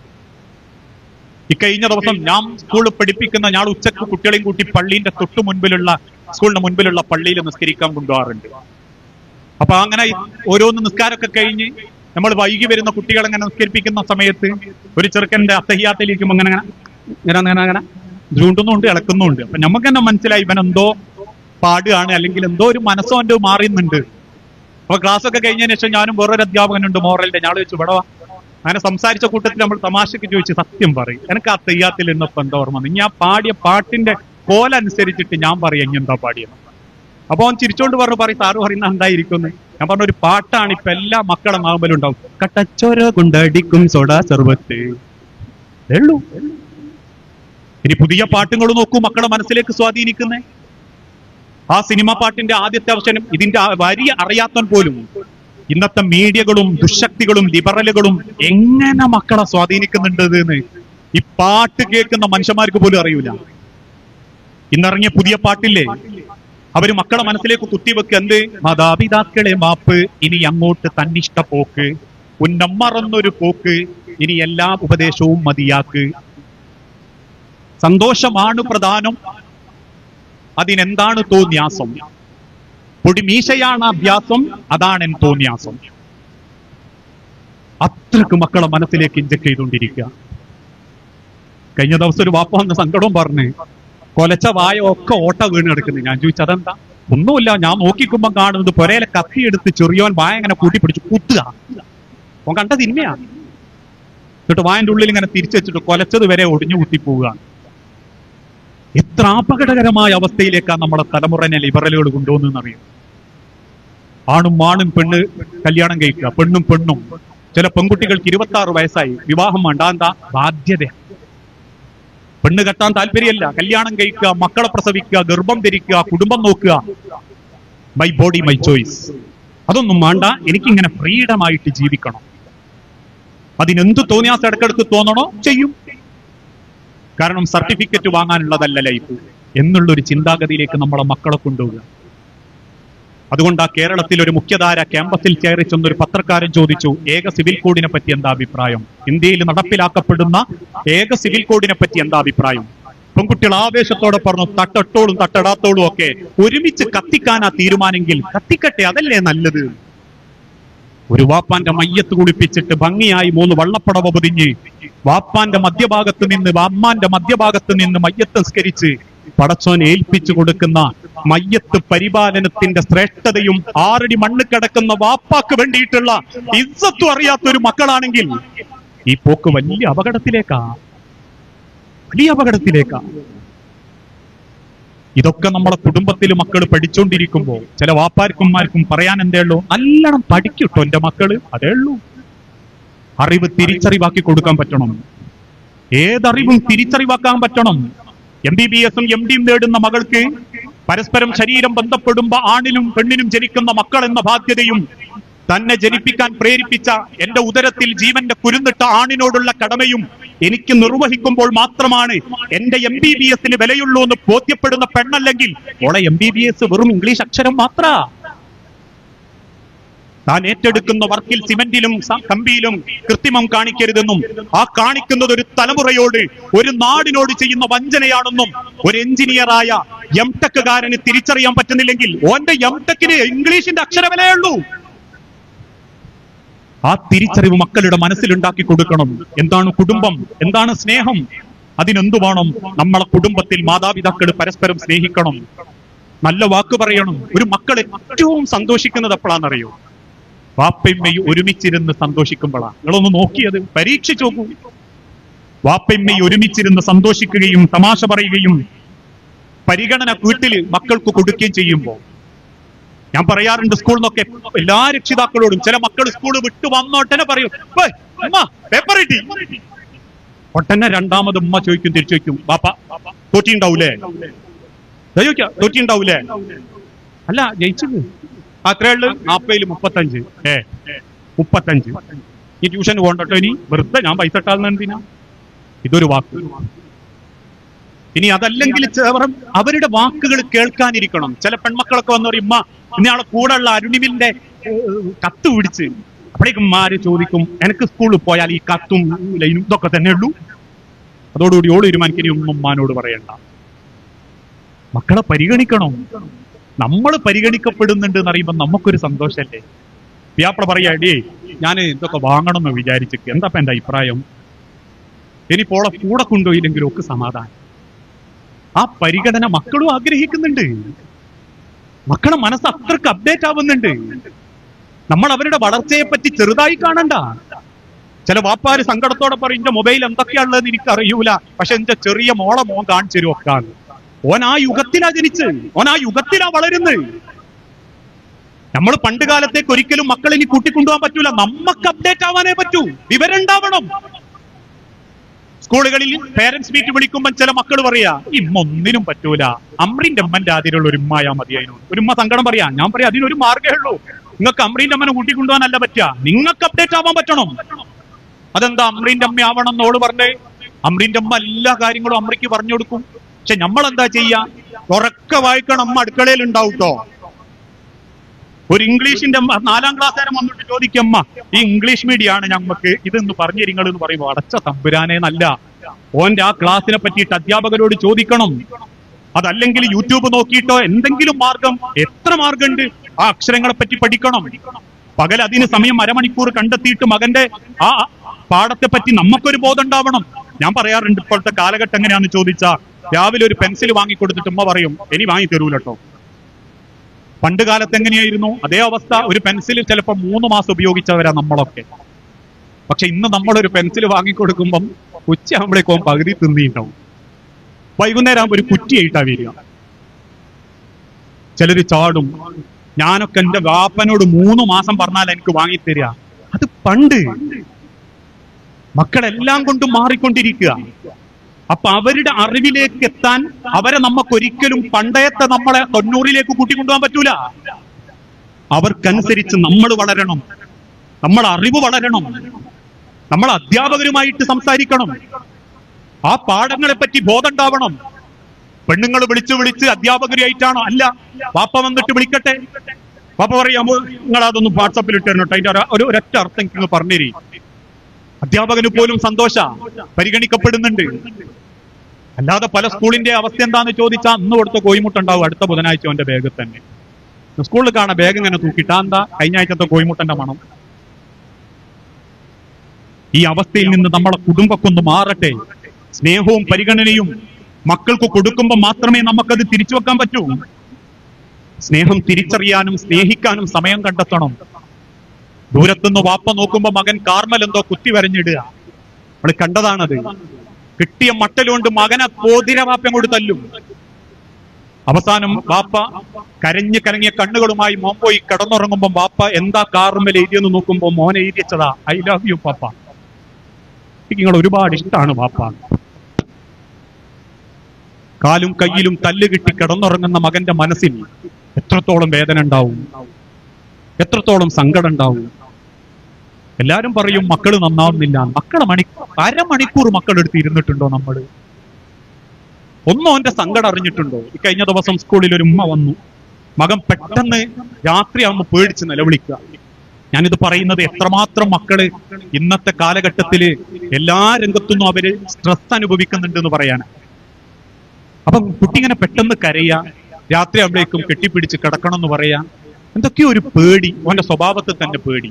അപ്പൊ നമ്മളാ മോനെ കൂട്ടിക്കൊണ്ടുപോയി കുറച്ചൊന്ന് സംസാരിച്ച കൂട്ടത്തിൽ സംഭവം, ഓന്റെ അയൽപ്പക്കത്തുള്ള വേറൊരു കൂട്ടുകാരന്റെ വീട്ടിൽ ചെന്നപ്പം അവന്റെ ഒരു ഗെയിമുണ്ട് കമ്പ്യൂട്ടറിൽ. എന്ന് പറഞ്ഞാൽ മാരകമായ വയലൻസാ, വെടിവെക്കുന്നതും കുത്തുന്നതും കുത്തി കൊടലെടുക്കുന്നതും ഒക്കെ. 5 മിനിറ്റ് അത് കണ്ടു നിന്ന മകൻ തിരിച്ചു വന്നിട്ട് വീട്ടിൽ പുതച്ചു മൂടിയിട്ട് ചോദിക്കുക, ഉമ്മേ വാപ്പനെ ആരോ കൊല്ലുവോ, ഉമ്മനെ ആരോ കൊല്ലുവോ, ഉമ്മ മരിച്ചു പോവോ എന്നൊക്കെ എനിക്ക് പേടിയാന്നു മാഷേ. നിങ്ങൾ ആലോചിച്ച് നോക്കി, ഒരു പാനിക് അറ്റാക്ക് ഉണ്ടാതിരിയോടാണെന്ന് ഓരോന്ന് തോന്നിയാസം കണ്ടുവന്ന്. അല്ല, വലിയോൾക്ക് മാത്രമല്ല അറ്റാക്ക്. പാനിക് അറ്റാക്ക് മക്കളെ മനസ്സിന് വരുന്നുണ്ട്, ചെറിയ മക്കൾക്ക് വരുന്നുണ്ട്, വേർതിരിവ് വരുന്നുണ്ട്. നിങ്ങൾ കാണല്ലേ, വലിയ കാലത്ത് കുടുംബത്ത് പ്രശ്നം ഉണ്ടാകുമ്പോ ചില മക്കൾ പറയുന്നത് ഉമ്മക്കല്ലെങ്കിലും ചെറുപ്പത്തിലേ കാക്കനോടായിരുന്നു താല്പര്യം, ഉമ്മ അല്ലെങ്കിലും അങ്ങനെയായിരുന്നു, വാപ്പ അല്ലെങ്കിലും അങ്ങനെയായിരുന്നു, എന്തിനും ഓനെയാ കൊണ്ടുപോവുക, ഓനെയാ വിളിക്കുക, ചെറുപ്പത്തിലേ എന്നെ ഒരു അവഗണനയായിരുന്നു. ഇതൊക്കെ മക്കളെ മനസ്സിനെ സ്വാധീനിക്കുന്നുണ്ടെങ്കിൽ വാപ്പാരെ പൈസ ഉണ്ടാക്കാൻ ഓടിയാ പോരാ, ഉമ്മാരെ പൊരപ്പണി എടുത്ത് തീർത്താ പോരാ. രാവിലെ 7 പൊലച്ചക്ക് 4:45 എഴുന്നേറ്റിട്ട് കൈ നിലത്തു വെക്കാണ്ട് 11:15 എങ്ങനെയോ ചെന്ന് പറ്റുമ്മല് വീണ് കിടക്കലാ ഞാൻ എന്നുള്ളത് പോരിശയായിട്ട് പറയല്ലേ. അവനാന്റെ മക്കളപ്പരം കുറച്ചു നേരം ഇരിക്കണം, അവരെ മനസ്സറിയണം, അവരെ രക്ഷപ്പെടുത്തണം, അവരെ മനസ്സും ശരീരവും കാവലാവണം. അവരെ കൊണ്ട് സാധിക്കുന്ന വിദ്യാഭ്യാസം കൊടുത്താൽ മതി. ഒരു വാപ്പ പറഞ്ഞിട്ടില്ലേ, മക്കളെ കാര്യത്തിൽ നമ്മൾ എന്താ കാണിച്ച്? നമ്മളല്ലേ തെരഞ്ഞെടുത്ത് ഓൻ ഏത് സ്കൂളിൽ പഠിക്കണം, ഓൻ ഏത് ഡിഗ്രി പഠിക്കണം എന്ന്. ജീവിതത്തിൽ ചെറുപ്പകാലഘട്ടത്തിൽ ഓൻ 5 വയസ്സായതിനു ശേഷം നമ്മളെ കൂടെ ജീവിച്ചതിനേക്കാളും ഹോസ്റ്റലല്ലേ, ഓൻ അന്യനാട്ടിലല്ലേ. അവസാനം കാനഡയിലുള്ള ചെറുപ്പക്കാരൻ നാട്ടിൽ ഭാര്യനെ തൊലാക്ക് ചൊല്ലി വാപ്പാനോടും ഉമ്മാനോടും ഇനി ഞാൻ നാട്ടിക്കില്ലട്ടോ എന്ന് പറയുമ്പം ഉമ്മ കണ്ണീരോട് ചോദിച്ചു, മോനെ നാട്ടിക്ക് വരാണ്ട് ഇപ്പൊ ഞങ്ങൾ എങ്ങനെയാ? ഓൻ തിരിച്ചു ചോദിച്ചു, നിങ്ങൾ എന്നെ സ്നേഹിച്ചിരുന്നോ? എന്നെ പഠിപ്പിക്കാൻ സ്നേഹിച്ചതല്ലേ, നിങ്ങള് ഡിഗ്രി വാങ്ങാൻ സ്നേഹിച്ചതല്ലേ, നിങ്ങൾ എന്നെ സ്നേഹിച്ചതിന്റെ ജോലി കിട്ടി, ഞാൻ കാനഡയിൽ ജീവിക്കുന്നു. തിരിച്ചു ചോദിക്കാൻ, ചോദിച്ചെടുക്കാൻ. ഞാൻ പറയലുണ്ട്, കുറെ മക്കളൊക്കെ ഉണ്ടാകുമ്പോ എന്റെ അഭിപ്രായമാട്ടോ നിങ്ങൾ സ്വീകരിക്കണമെന്നൊന്നുമില്ല, ഞാൻ എന്റെ ഭാര്യനോട് പറയല, ഒരുത്തനെങ്കിലും നാട്ടിൽ നിന്നിട്ട് ചുറ്റുപാടൊക്കെ ഒന്ന് പഠിക്കുന്ന വിദ്യാഭ്യാസം അല്ലെങ്കിൽ ഓന്റെ ഇഷ്ടത്തിന് വളരട്ടെ, മോശമാവല്ലേ പടച്ചോനെ നീങ്ങി ഇതുവായിരുന്നാ മതി. കാരണം ചിലപ്പോ നമ്മളെയൊക്കെ നോക്കാൻ നാട്ടിൽ ഓനൊക്കെ തന്നെ ഉണ്ടാവും. പഠിപ്പിച്ച് ചിലരൊക്കെ അങ്ങ് എത്തി, പിന്നെ പെണ്ണുങ്ങളെയും കൊണ്ടുപോകും. ഇപ്പം ദീന അങ്ങനെയൊക്കെയാണ്. നാട്ടിലൊരുത്തം കല്യാണം കഴിച്ച് പെണ്ണുങ്ങളെ 4ാമത്തെ മാസം അങ്ങ് കൊണ്ടുപോയി. വാപ്പയും മേ നാട്ടിലോ എന്നെടുക്കുക. പുലൊന്ന് സങ്കടം പറഞ്ഞപ്പോ ഞാൻ ഓനോട് ചെല്ലടോ, ഉമ്മനെയും വാപ്പനെയും ഒന്ന് നോക്കാൻ എന്തെങ്കിലും ഒരു വഴി വേണ്ടേ? അപ്പൊ എന്നോട് തിരിച്ചു വെച്ചു, മൗലവി കിട്ടിയ പെണ്ണുങ്ങളെ പിരിഞ്ഞിരിക്കാൻ 4 മാസത്തിലധികം ഇസ്ലാമ തെളിവില്ലല്ലോ. ഞാൻ പറഞ്ഞില്ല, അതുകൊണ്ടാണ് ഞാൻ ഓളങ്ങ് കൊണ്ടുവന്നത്. ആകെ പഠിച്ച ഹദീസ് ഉപ്പതാണ്. വാപ്പനെയും ഉമ്മനെയും പിരിഞ്ഞിരിക്കാൻ 1 ദിവസം തെളിവില്ല. പെണ്ണുങ്ങളെ 4 ദിവസം വരെ തിരിഞ്ഞിരിക്കാം. വാപ്പനെയും ഉമ്മനെയും പിരിഞ്ഞിരിക്കാൻ 1 ദിവസത്തെ തെളിവില്ല. യുദ്ധത്തിന് വന്ന സ്വഹാബിനോട് അള്ളാന്റെ തിരുദൂതൻ ചോദിച്ചില്ലേ, അഹയ്യ വാലിദാക്ക, വാപ്പയമ്മയും ജീവിച്ചിരിപ്പുണ്ടോ? ഉണ്ട്, എന്നാ തിരിച്ചു പോ, എനിക്ക് യുദ്ധമല്ല. ഹിജ്റ പോകാൻ വന്നവനോട് പറഞ്ഞില്ലേ, നീ തിരിച്ചു പോ. ആകെ പഠിക്കുന്ന ഇബാദത്ത് ഇപ്പൊ എന്താന്ന് ചോദിച്ചാൽ ഗൾഫിക്ക് 4 മാസത്തിന്റെ അടുക്കോളം കൊണ്ടുപോകണം. ഞാൻ കുറ്റം പറയല്ലോ, നിങ്ങൾക്ക് ഇങ്ങോട്ട് ദേഷ്യവും തോന്നണ്ട. അതിന്റെ അർത്ഥം കൊണ്ടുപോകണ്ടെന്നും അല്ല. ചിലര് വാപ്പാനെ അങ്ങ് കൊണ്ടുപോകും, അല്ലമ്മാനെ അങ്ങ് കൊണ്ടുപോകും. ഇതിനാ അവിടുത്തെ പണിക്ക് വാപ്പയിൽ ഒയന്ന് നടക്കുന്നുണ്ടാവും. ചില കുത്തുപൊക്കൊക്കെ കയറുമ്പോ ചില പ്രായമുള്ള വാപ്പാര് എന്നിട്ട് പറയും, നിങ്ങളേ പിയാപ്പിളാരൊക്കെ നല്ലോണം നോക്കുന്നതിനെ പറ്റി പ്രസംഗിക്കണം കേട്ടോ. അല്ലാണ്ടാ അല്ല, ഒന്നുമില്ല, പെണ്ണുങ്ങള് അങ്ങ് പോയതാ, മക്കളങ്ങ് കൊണ്ടുപോയതാ. ഇക്കിപ്പോ ഒരു വർക്ക് വെള്ളം കിട്ടണേ സത്യ ഹോട്ടലിൽ തന്നെ പോകണം. അങ്ങനെ ഒരു ദീനൊന്നുമില്ല. അപ്പനെമ്മനെയും നോക്കാണ്ട് എന്ത് ദീന്? രക്ഷിതാക്കളെ പരിഗണിക്കാതെ, മക്കളെ പരിഗണിക്കാതെ എന്ത് ദീന്? അതുകൊണ്ട് ഞാൻ പറയുന്നത് എന്താന്ന് ചോദിച്ചാൽ, പഠിപ്പിക്കണം. വിദ്യാഭ്യാസം അത്യാവശ്യമാണ്. പ്രത്യേകിച്ച് ഇന്നത്തെ കാലഘട്ടത്തിൽ വിദ്യാഭ്യാസം തിരിച്ചറിവിനാവണം എന്നുള്ളതാണ്. പെൺകുട്ടികൾക്ക് വിവരവും വിദ്യാഭ്യാസവും കൂടുമ്പോഴേക്കും പിന്നെ ഞാനും ഓനും കണക്ക് തന്നെയാണ്. അതുകൊണ്ട് തന്നെ ഫെമിനിസ ചിന്താഗതികളിലേക്ക് പറന്നുകൊണ്ടിരിക്കുക ചിന്ത. രണ്ടാളും ചിലപ്പോ 2 ഭാഗത്തുമായിട്ട് താമസിക്കും. ഓൻ കാനഡയിൽ, ഓൾ ഇംഗ്ലണ്ടിൽ. പിന്നെ ഇപ്പൊ ഇതിനാ കല്യാണം കഴിച്ച് പൈസ ഉണ്ടാക്കാൻ? ദാമ്പത്യല്ല, കുടുംബല്ല. ഓനെ നോക്കാൻ, അവനെ നോക്കാൻ അവക്കും പറ്റുന്നില്ല, അവളെ നോക്കാൻ അവനും പറ്റുന്നില്ല. പിന്നെ മക്കൾ എവിടെയുള്ളത്? നാട്ടിൽ വല്യമ്മന്റെ അടുത്ത്. എത്ര കുടുംബങ്ങൾ, എത്ര ബന്ധങ്ങൾ. എല്ലാവരും അതിനെ പറയും, ഉസ്താദെ കാലപ്പൊക്കെ അങ്ങനെയല്ലേ, പൈസക്ക് പൈസ വേണ്ടേ? മനുഷ്യരെ, കത്തിത്തീരാറായ മെഴുകുതിരിയുടെ കുറ്റിയെടുത്ത് ആ മെഴുകു കൂട്ടി വെച്ച് 1 ദിവസം കൂടി കത്തിച്ചിട്ട് പടച്ചോന്റെ ദുനിയാവെന്ന് തിരിച്ചു പോയ കൂട്ടരുണ്ട്. അവർ ഈ ദുനിയാവിനെ കണ്ടതേ നാളെ അള്ളാന്റെ അരികിലേക്കുള്ള ഒരു യാത്രയുടെ ഇടം മാത്രമായിട്ടാണ്.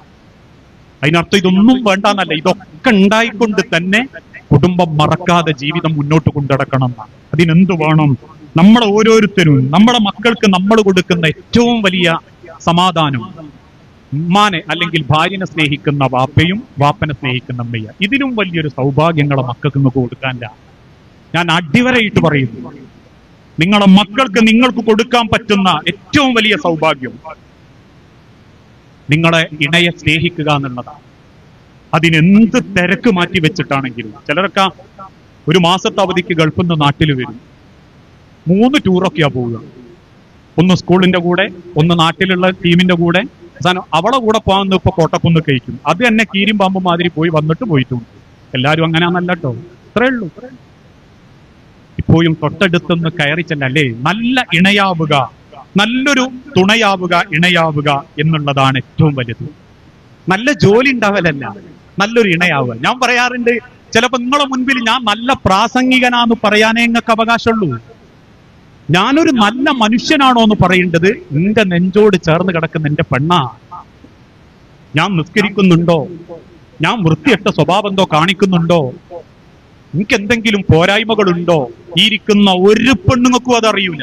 അതുകൊണ്ട് തന്നെ നിങ്ങൾ ഒരാളെ നോട്ടവും നിങ്ങൾ ഒരാളെ പുഞ്ചിരിയും എന്നെ സ്വാധീനിക്കുന്നില്ല. ഇതൊക്കെ എന്നെ അറിയൂല. ഇന്നറിയുന്നവൾ എന്റെ പെണ്ണു മാത്രമാണ്.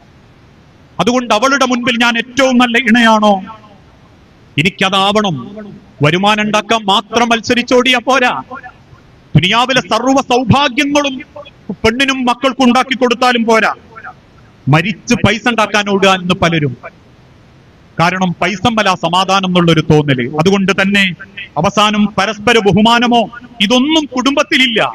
ഒന്ന് കഴിഞ്ഞാൽ രണ്ടാമത്തേന് തെറി. കാരണം എന്താ? ഞാനിങ്ങനെ മരക്കം പാഞ്ഞ് പൈസ ഉണ്ടാക്കി കൊണ്ടുവരുന്നത് എനക്കും മക്കൾക്കും തിന്നാനല്ലേ. നിങ്ങൾ തിന്നണില്ലേ? തിന്നുന്നതിനും ഉടുക്കുന്നതിനും ഒക്കെ കണക്ക്. പിന്നെ എന്തിനാ അധ്വാനിക്കാൻ ഓടി? കണക്ക് പറയാനാണെങ്കിൽ നിന്റെ ഭാര്യയ്ക്ക് ഇങ്ങി ചെലവിന് കൊടുക്കുന്നത് പടച്ചോനെ ഏൽപ്പിച്ചതുകൊണ്ടാ. അവളെ മുഖത്ത് നീ ഭക്ഷണം കൊടുക്കുമ്പോണ്ടാകുന്ന പുഞ്ചിരി എനക്ക് കിട്ടുന്ന ബർക്കത്താ. നിനക്ക് കിട്ടുന്ന സമ്പത്ത് പോലും നിന്റെ ഭാര്യനെയും മക്കളെയും കൂടി പടച്ചോൻ പരിഗണിച്ചതുകൊണ്ടാ. അല്ലാതെ എന്റെ ബിസിനസ് ട്രിക്കും എന്റെ MBA ബിരുദവും എന്റെ വാപ്പ കുറെ മുൻപുണ്ടാക്കി തന്നതിന്റെ പോരിശൊന്നുമല്ല. അള്ള എന്നെ ഏൽപ്പിച്ചെന്ന എന്റെ കുടുംബത്തിനെയും കൂടി പടച്ചോൻ എന്നെ കൂട്ടി പരിഗണിച്ചതുകൊണ്ടാ എനിക്ക് പടച്ചോൻ പൈസയായിട്ടും സമ്പത്തായിട്ടും എന്തിന് റോട്ടുമ്പോ പൊലിയാണ്ട് എന്നെ അള്ള കൊണ്ടെടുക്കുന്ന എന്തിനാണെന്നറിയോ? ആ കുടുംബം കണ്ണീര് കുടിക്കാണ്ടിരിക്കാനാ. ആ തിരിച്ചറിവാണ് ഏതൊരാണിനും ഉണ്ടാവേണ്ടത്. ഒരു പെണ്ണാഗ്രഹിക്കുന്നതാ പ്രയോറിറ്റി. അയാളുടെ ജീവിതത്തിൽ എനിക്ക് വലിയ സ്ഥാനമുണ്ട് അല്ലേ? ഒരു പെണ്ണ് ഏറ്റവും കൂടുതൽ സന്തോഷിക്കുന്നത് ലൈംഗികതയിലല്ല. ഓരോ ഇണകളോടും ഭർത്താക്കന്മാരോടും ഞാൻ പറയുന്നത്, ലൈംഗികതയിൽ പോലും പല പെണ്ണുങ്ങളും സമാധാനിക്കുന്നില്ല.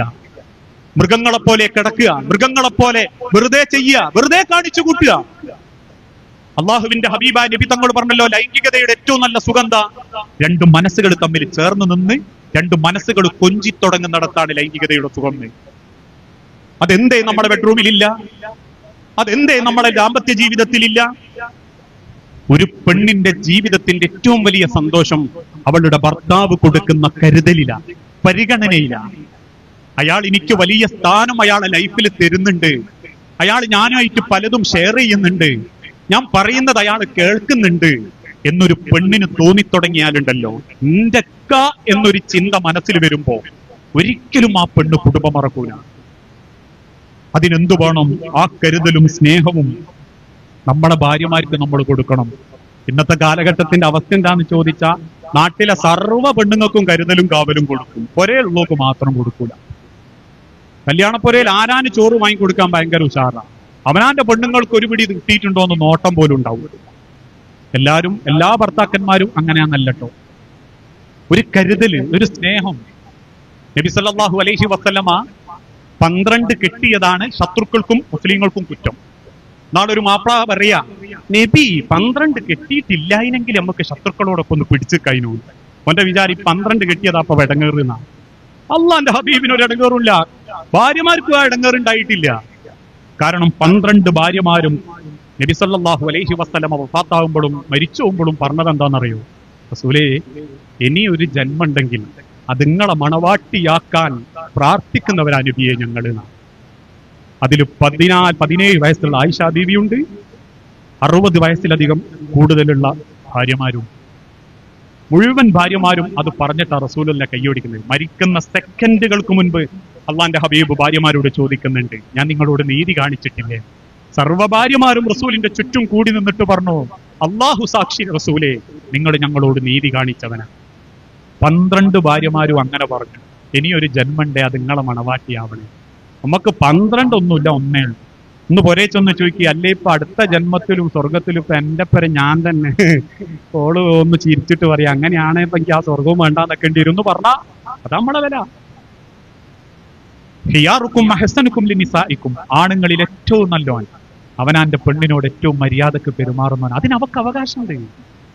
10-20 കൊല്ലം വാപ്പാന്റെ സ്നേഹറിഞ്ഞു വളർന്ന് ജീവിച്ചൊരു പെണ്ണ് ഒരൊറ്റ കാഴ്ചന്റെ പേരിൽ എന്റെ കൂടെ പോരാൻ സമ്മതിച്ചത് എന്റെ സൗന്ദര്യവും എന്റെ പണവും കണ്ടിട്ടല്ല. അവക്ക് കിട്ടുന്ന ആഗ്രഹിച്ച് സ്വപ്നം കണ്ടൊരു സ്നേഹം നീ കൊടുക്കുന്നുള്ള പ്രതീക്ഷയിലാണ്. ആ പരിഗണനയും ആദരവും കിട്ടുന്നുള്ള സ്വപ്നത്തിലാണ്. അതുകൊണ്ട് ഒരാണിന് ഏറ്റവും വലിയ വില സ്വന്തം വീട്ടിലെ പെണ്ണിന്റെ മനസ്സിലാണ്. നമ്മൾ പറയാറില്ല, ഇന്നും ലോകത്ത് പാടി മതിവരാത്തൊരു പ്രണയകാവ്യുണ്ട്, അലിയാർ തങ്ങളും ഫാത്തിമ ബീവിയും തമ്മിലുള്ള പ്രണയം. ഫാത്തിമ റളിയല്ലാഹു തആല അൻഹാനെ അലി ഇബ്നു അബീ ത്വാലിബിന് കല്യാണം കഴിച്ചു കൊടുക്കുമ്പോൾ റസൂൽ പറയുന്ന ഒരു വാക്കുണ്ട്. അലീനെ അങ്ങനെ കെട്ടിപ്പിടിച്ചിട്ട് പറയും, അലി എന്റെ ഫാത്തിമ ഒരു പാവാട്ടോ, അലി എന്റെ കരളാണ് എന്റെ ഫാത്തിമ. ഫാത്തിമക്ക് എന്തെങ്കിലും ദേഷ്യം തോന്നിയ ഫാത്തിമയുടെ വാശി അവളെ വെറുക്കല്ലേ അലി, അവൾ എന്റെ പൊന്നുമോളാ. ഫാത്തിമയെ നീ പട്ടിണി കിട്ടാലും ഫാത്തിമയുടെ നരകം അത് നീ കാണിക്കല്ലേ അലി. വല്ലാത്തൊരു വർത്താനാണ്. ഇതേപോലെ ഫാത്തിമാനെ കൂട്ടിക്കൊണ്ടുപോയിട്ട് പറയുന്നുണ്ട്, മോളെ അലി, മോളെ ഫാത്തിമ, ദുനിയാവിൽ നിനക്ക് കിട്ടാവുന്ന ഏറ്റവും നല്ലൊരു തുണയാണ് അലി. അലി ദരിദ്രനായിരിക്കാം, പക്ഷെ സ്നേഹം കൊണ്ടും ഈമാൻ കൊണ്ടും അലി ധനികനാ മോളെ. അലിയുടെ ദാരിദ്ര്യത്തെ നീ വെറുക്കരുത്, അലിയെ കൊണ്ട് നീ നരകം വാങ്ങിപ്പിക്കരുത്. എന്ത് മനോഹര. അതുകൊണ്ട് തന്നെയാണ് ഫാത്തിമ ബീവി മരിക്കുന്ന അന്ന് നേരം വെളുത്ത് പെട്ടെന്ന് ഇങ്ങനെ ഭക്ഷണമൊക്കെ പാകം ചെയ്യുമ്പോൾ അലി ഇബ്നു അബീ ത്വാലിബ് ചോദിക്കുന്നുണ്ട്, ഫാത്തിമ എന്തിനാ അങ്ങനെ തിരക്കൂട്ടണ്? ഫാത്തിമ ബീവി പുഞ്ചിരിയോടെ പറയും, അലി, ഒരു പക്ഷെ ഇനി ഭക്ഷണം തരാൻ ഞാൻ ഇല്ലെങ്കിലോ? അത് കേട്ട അലി ഇബ്നു അബീ ത്വാലിബ് റളിയല്ലാഹു പിന്നെ മിണ്ടിയിട്ടില്ല എന്നാ. കാരണം റസൂലുള്ള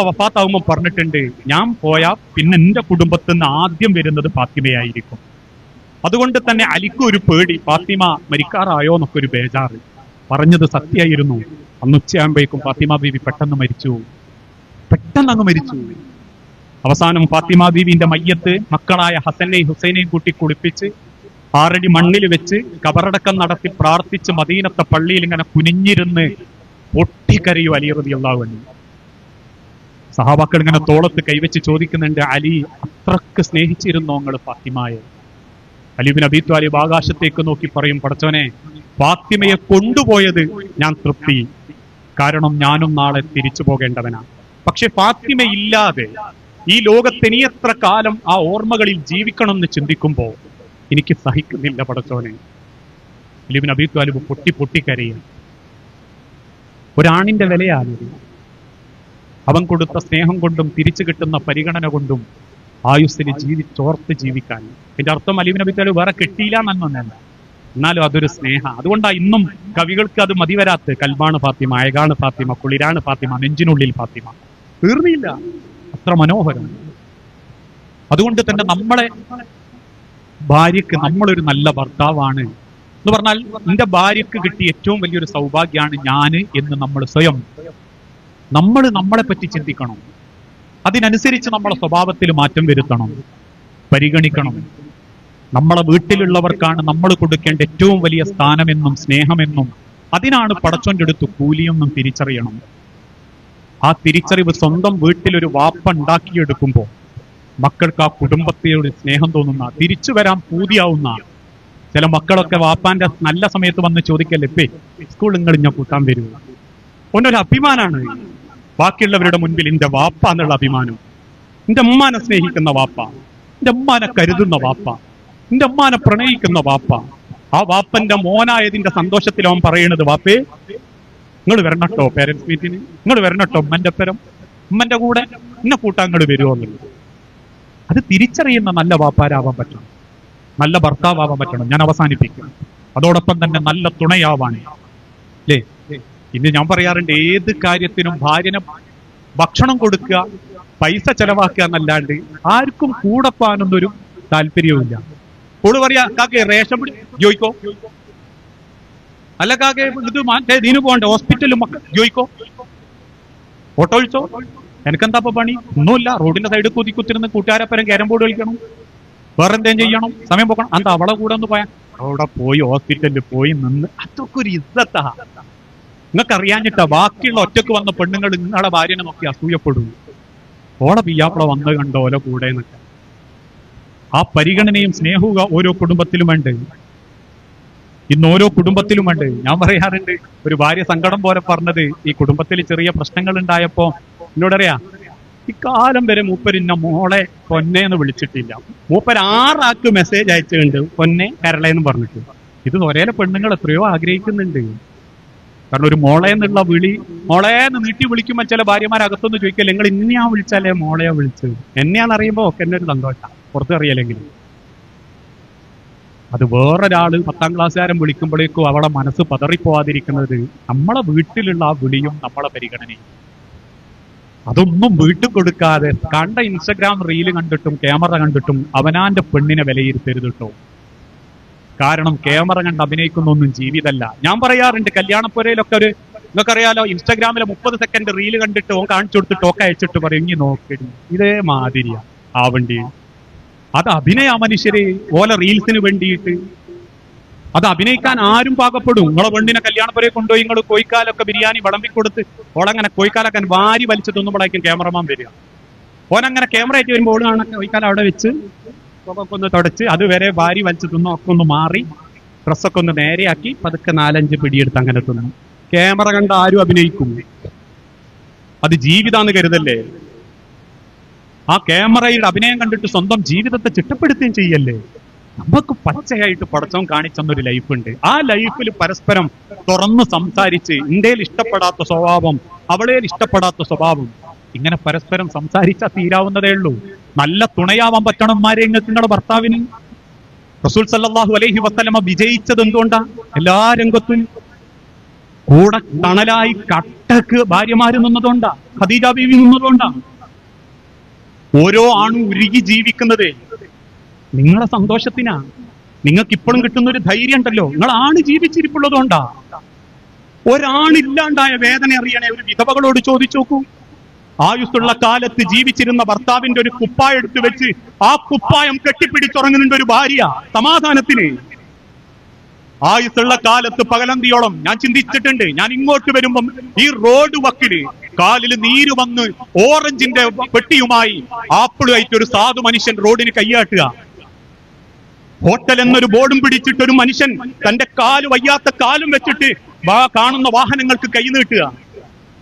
പുലർച്ചെ 4 മണിക്കും 3:45 എഴുന്നേറ്റിട്ട് ഒരു മീൻകൊട്ടയുമായിട്ട് ഇരുചക്ര വാഹനത്തിൽ കായിക ബലം കൊണ്ട് മാത്രം ഒരു കുടുംബം പോറ്റുക. വിദേശ രാജ്യത്തൊക്കെ ചെന്നു നോക്കുമ്പോൾ ഞാൻ പലപ്പോഴും ചിന്തിക്കാറുണ്ട്, നാട്ടിൽ 4 ബാത്റൂമില് 4നും പോയി മക്കൾ ആശ്വസിക്കുമ്പോ, അല്ലെങ്കിൽ ഫാനിട്ട് സമാധാനിക്കുമ്പോ, ശീതീകരിക്കപ്പെടാത്ത അല്ലെങ്കിൽ ഒരു ബാത്റൂമിന്റെ മുൻപിൽ ആവശ്യത്തിന് വേണ്ടി ക്യൂ നിന്ന് അവസാനം സാധാ ഒരു നൈബേസായി വീട്ടിന്റെ പുറത്തേക്കിറങ്ങി ചുട്ടുപൊള്ളുന്ന വെയിലത്തുകൂടി ഒരു തൊപ്പിയും ധരിച്ച് കുടുംബം പോറ്റാൻ പോകുന്ന ഒരാണിന്റെ ഉരുകലന്മാരെ, നിങ്ങളുടെ ധൈര്യം, നിങ്ങൾക്ക് കിട്ടുന്ന സമാധാനം, നിങ്ങൾ കഴിച്ച ഭക്ഷണം, നിങ്ങൾ ധരിച്ച വസ്ത്രം, ഇതൊക്കെ ഒരാണിന്റെ വയർപ്പാ. ആ ആണിനെ തിരിച്ചറിയാനും ഒന്ന് ചേർത്ത് നിർത്തി ഉള്ളത് മതിക്കാ, ഉള്ളതിനനുസരിച്ച് ജീവിക്കാന്ന് കേൾക്കാനും ഒരാണിന് നിങ്ങളെ കൊണ്ട് പറ്റിയിട്ടില്ലേ? നിങ്ങൾ എത്ര അണിഞ്ഞൊരുങ്ങിയിട്ട് എന്താ കാര്യം? നിങ്ങൾക്ക് എത്ര സൗന്ദര്യം, നിങ്ങളെ വാപ്പക്ക് എത്ര മുതലുണ്ടായിട്ട് എന്താ കാര്യം? നല്ല പെണ്ണെന്നാൽ ഭർത്താവിന്റെ മനസ്സറിഞ്ഞ് കൂടെ നിൽക്കുന്നവനാണ്, അയാളെ ബഹുമാനിക്കുന്നവനാണ്, അയാൾ പറയുന്ന ദീനീപരമായ കാര്യങ്ങൾ അംഗീകരിച്ച് മുന്നോട്ട് പോകുന്നവനാണ്. അല്ലാണ്ട് മൂപ്പർക്ക് ഇച്ചിരി ദീൻ കൂടുതലാ എന്ന് കുടുംബക്കാരോട് പറഞ്ഞ് കളിയാക്കുന്നവളല്ല. മറിച്ച് അയാളുടെ മനസ്സറിഞ്ഞ് ചേർന്ന് നിന്ന് അയാളുടെ തണലിലും തൃപ്തിയിലുമാണ് എന്റെ സ്വർഗം എന്ന് ചിന്തിക്കുന്ന നല്ല തുണയായാൽ നിങ്ങളെ മക്കൾക്ക് നിങ്ങൾ കൊടുക്കുന്ന ഏറ്റവും വലിയൊരു സന്ദേശമാണ്. ഇങ്ങനെ പരസ്പരം സ്നേഹിച്ചും മനസ്സറിഞ്ഞും ജീവിക്കുമ്പോൾ കുടുംബം ഏറ്റവും മനോഹരായിട്ട് മാറും. അതാ ഇസ്ലാം പറഞ്ഞ കൂടുമ്പോൾ ഇമ്പമുണ്ടാകേണ്ട കുടുംബം. അതിനു പകരം ദുനിയാവിന്റെ മായാലോകത്ത് പരസ്പരം മത്സരിച്ച് ഈഗോ കാണിച്ച് തമ്മിൽ വാശിയും വീറും കാണിച്ച് ജീവിച്ചു മരിച്ചു പോകുമ്പോ ജീവിച്ചു എന്ന് പറയരുത്, അഭിനയിച്ചു എന്നേ പറയാവൂ. ഇവിടെയുള്ള സിനിമാ നടന്മാരെ പോലെ സ്വന്തം കുടുംബത്തിലും നാട്ടിലും അഭിനയിച്ച് മരിക്കുന്ന അഭിനേതാക്കൾ മാത്രമാ നമ്മളിൽ പലരും. മറിച്ച് ജീവിച്ചു എന്ന് പറയണേ, ഞാൻ മരിച്ചടക്കുമ്പം നിന്റെ ആയുസ്സിന് വേണ്ടി പടച്ചോനോട് പ്രാർത്ഥിച്ച് അയാളിന്റെ സൗഭാഗ്യമായിരുന്നു എന്ന് പ്രാർത്ഥിക്കുന്ന ഒരു മക്കളുണ്ടെങ്കിൽ, അല്ലെങ്കിൽ ഒരു ഭാര്യ ഉണ്ടെങ്കിൽ അവളിന്റെ ഒരു സൗഭാഗ്യമായിരുന്നു എന്ന് പ്രാർത്ഥിക്കുന്ന ഭർത്താവും മക്കളുണ്ടെങ്കിൽ, ഈ ദുനിയാവിന്റെ സ്വർഗം അറിഞ്ഞവരാ നമ്മൾ. ആ സ്വർഗം കാണാത്ത നമ്മള് ആഹാരത്തിലെ സ്വർഗത്തിന് നിസ്കരിച്ച് പരക്കം പാഞ്ഞിട്ടൊന്നും കാര്യമില്ല. ദുനിയാവിലെ സ്വർഗം എന്ന് പറഞ്ഞാൽ കുടുംബ ബന്ധ, അത് പരസ്പരം സ്നേഹിച്ചും മനസ്സറിഞ്ഞ് ജീവിച്ചും മക്കൾക്ക് ദീനീ ചിട്ടയുടെ മുൻപോട്ട് പോകാൻ സാഹചര്യമൊരുക്കിയും ഇനിയും നമ്മളെ കുടുംബം ഭംഗിയാവട്ടെ എന്ന് ആത്മാർത്ഥമായി പ്രാർത്ഥിച്ച് ഞാൻ എന്റെ വാക്കുകൾ അവസാനിപ്പിക്കുന്നു. ഇതിനേക്കാൾ മനോഹരമായ അള്ളാഹുവിന്റെ സ്വർഗത്തിൽ കുടുംബസമേതം ഒരുമിച്ച് കൂടാൻ അള്ളാഹു നമുക്ക് ഓരോരുത്തർക്കും തൗഫീക്ക് നൽകി അനുഗ്രഹിക്കുമാറാകട്ടെ.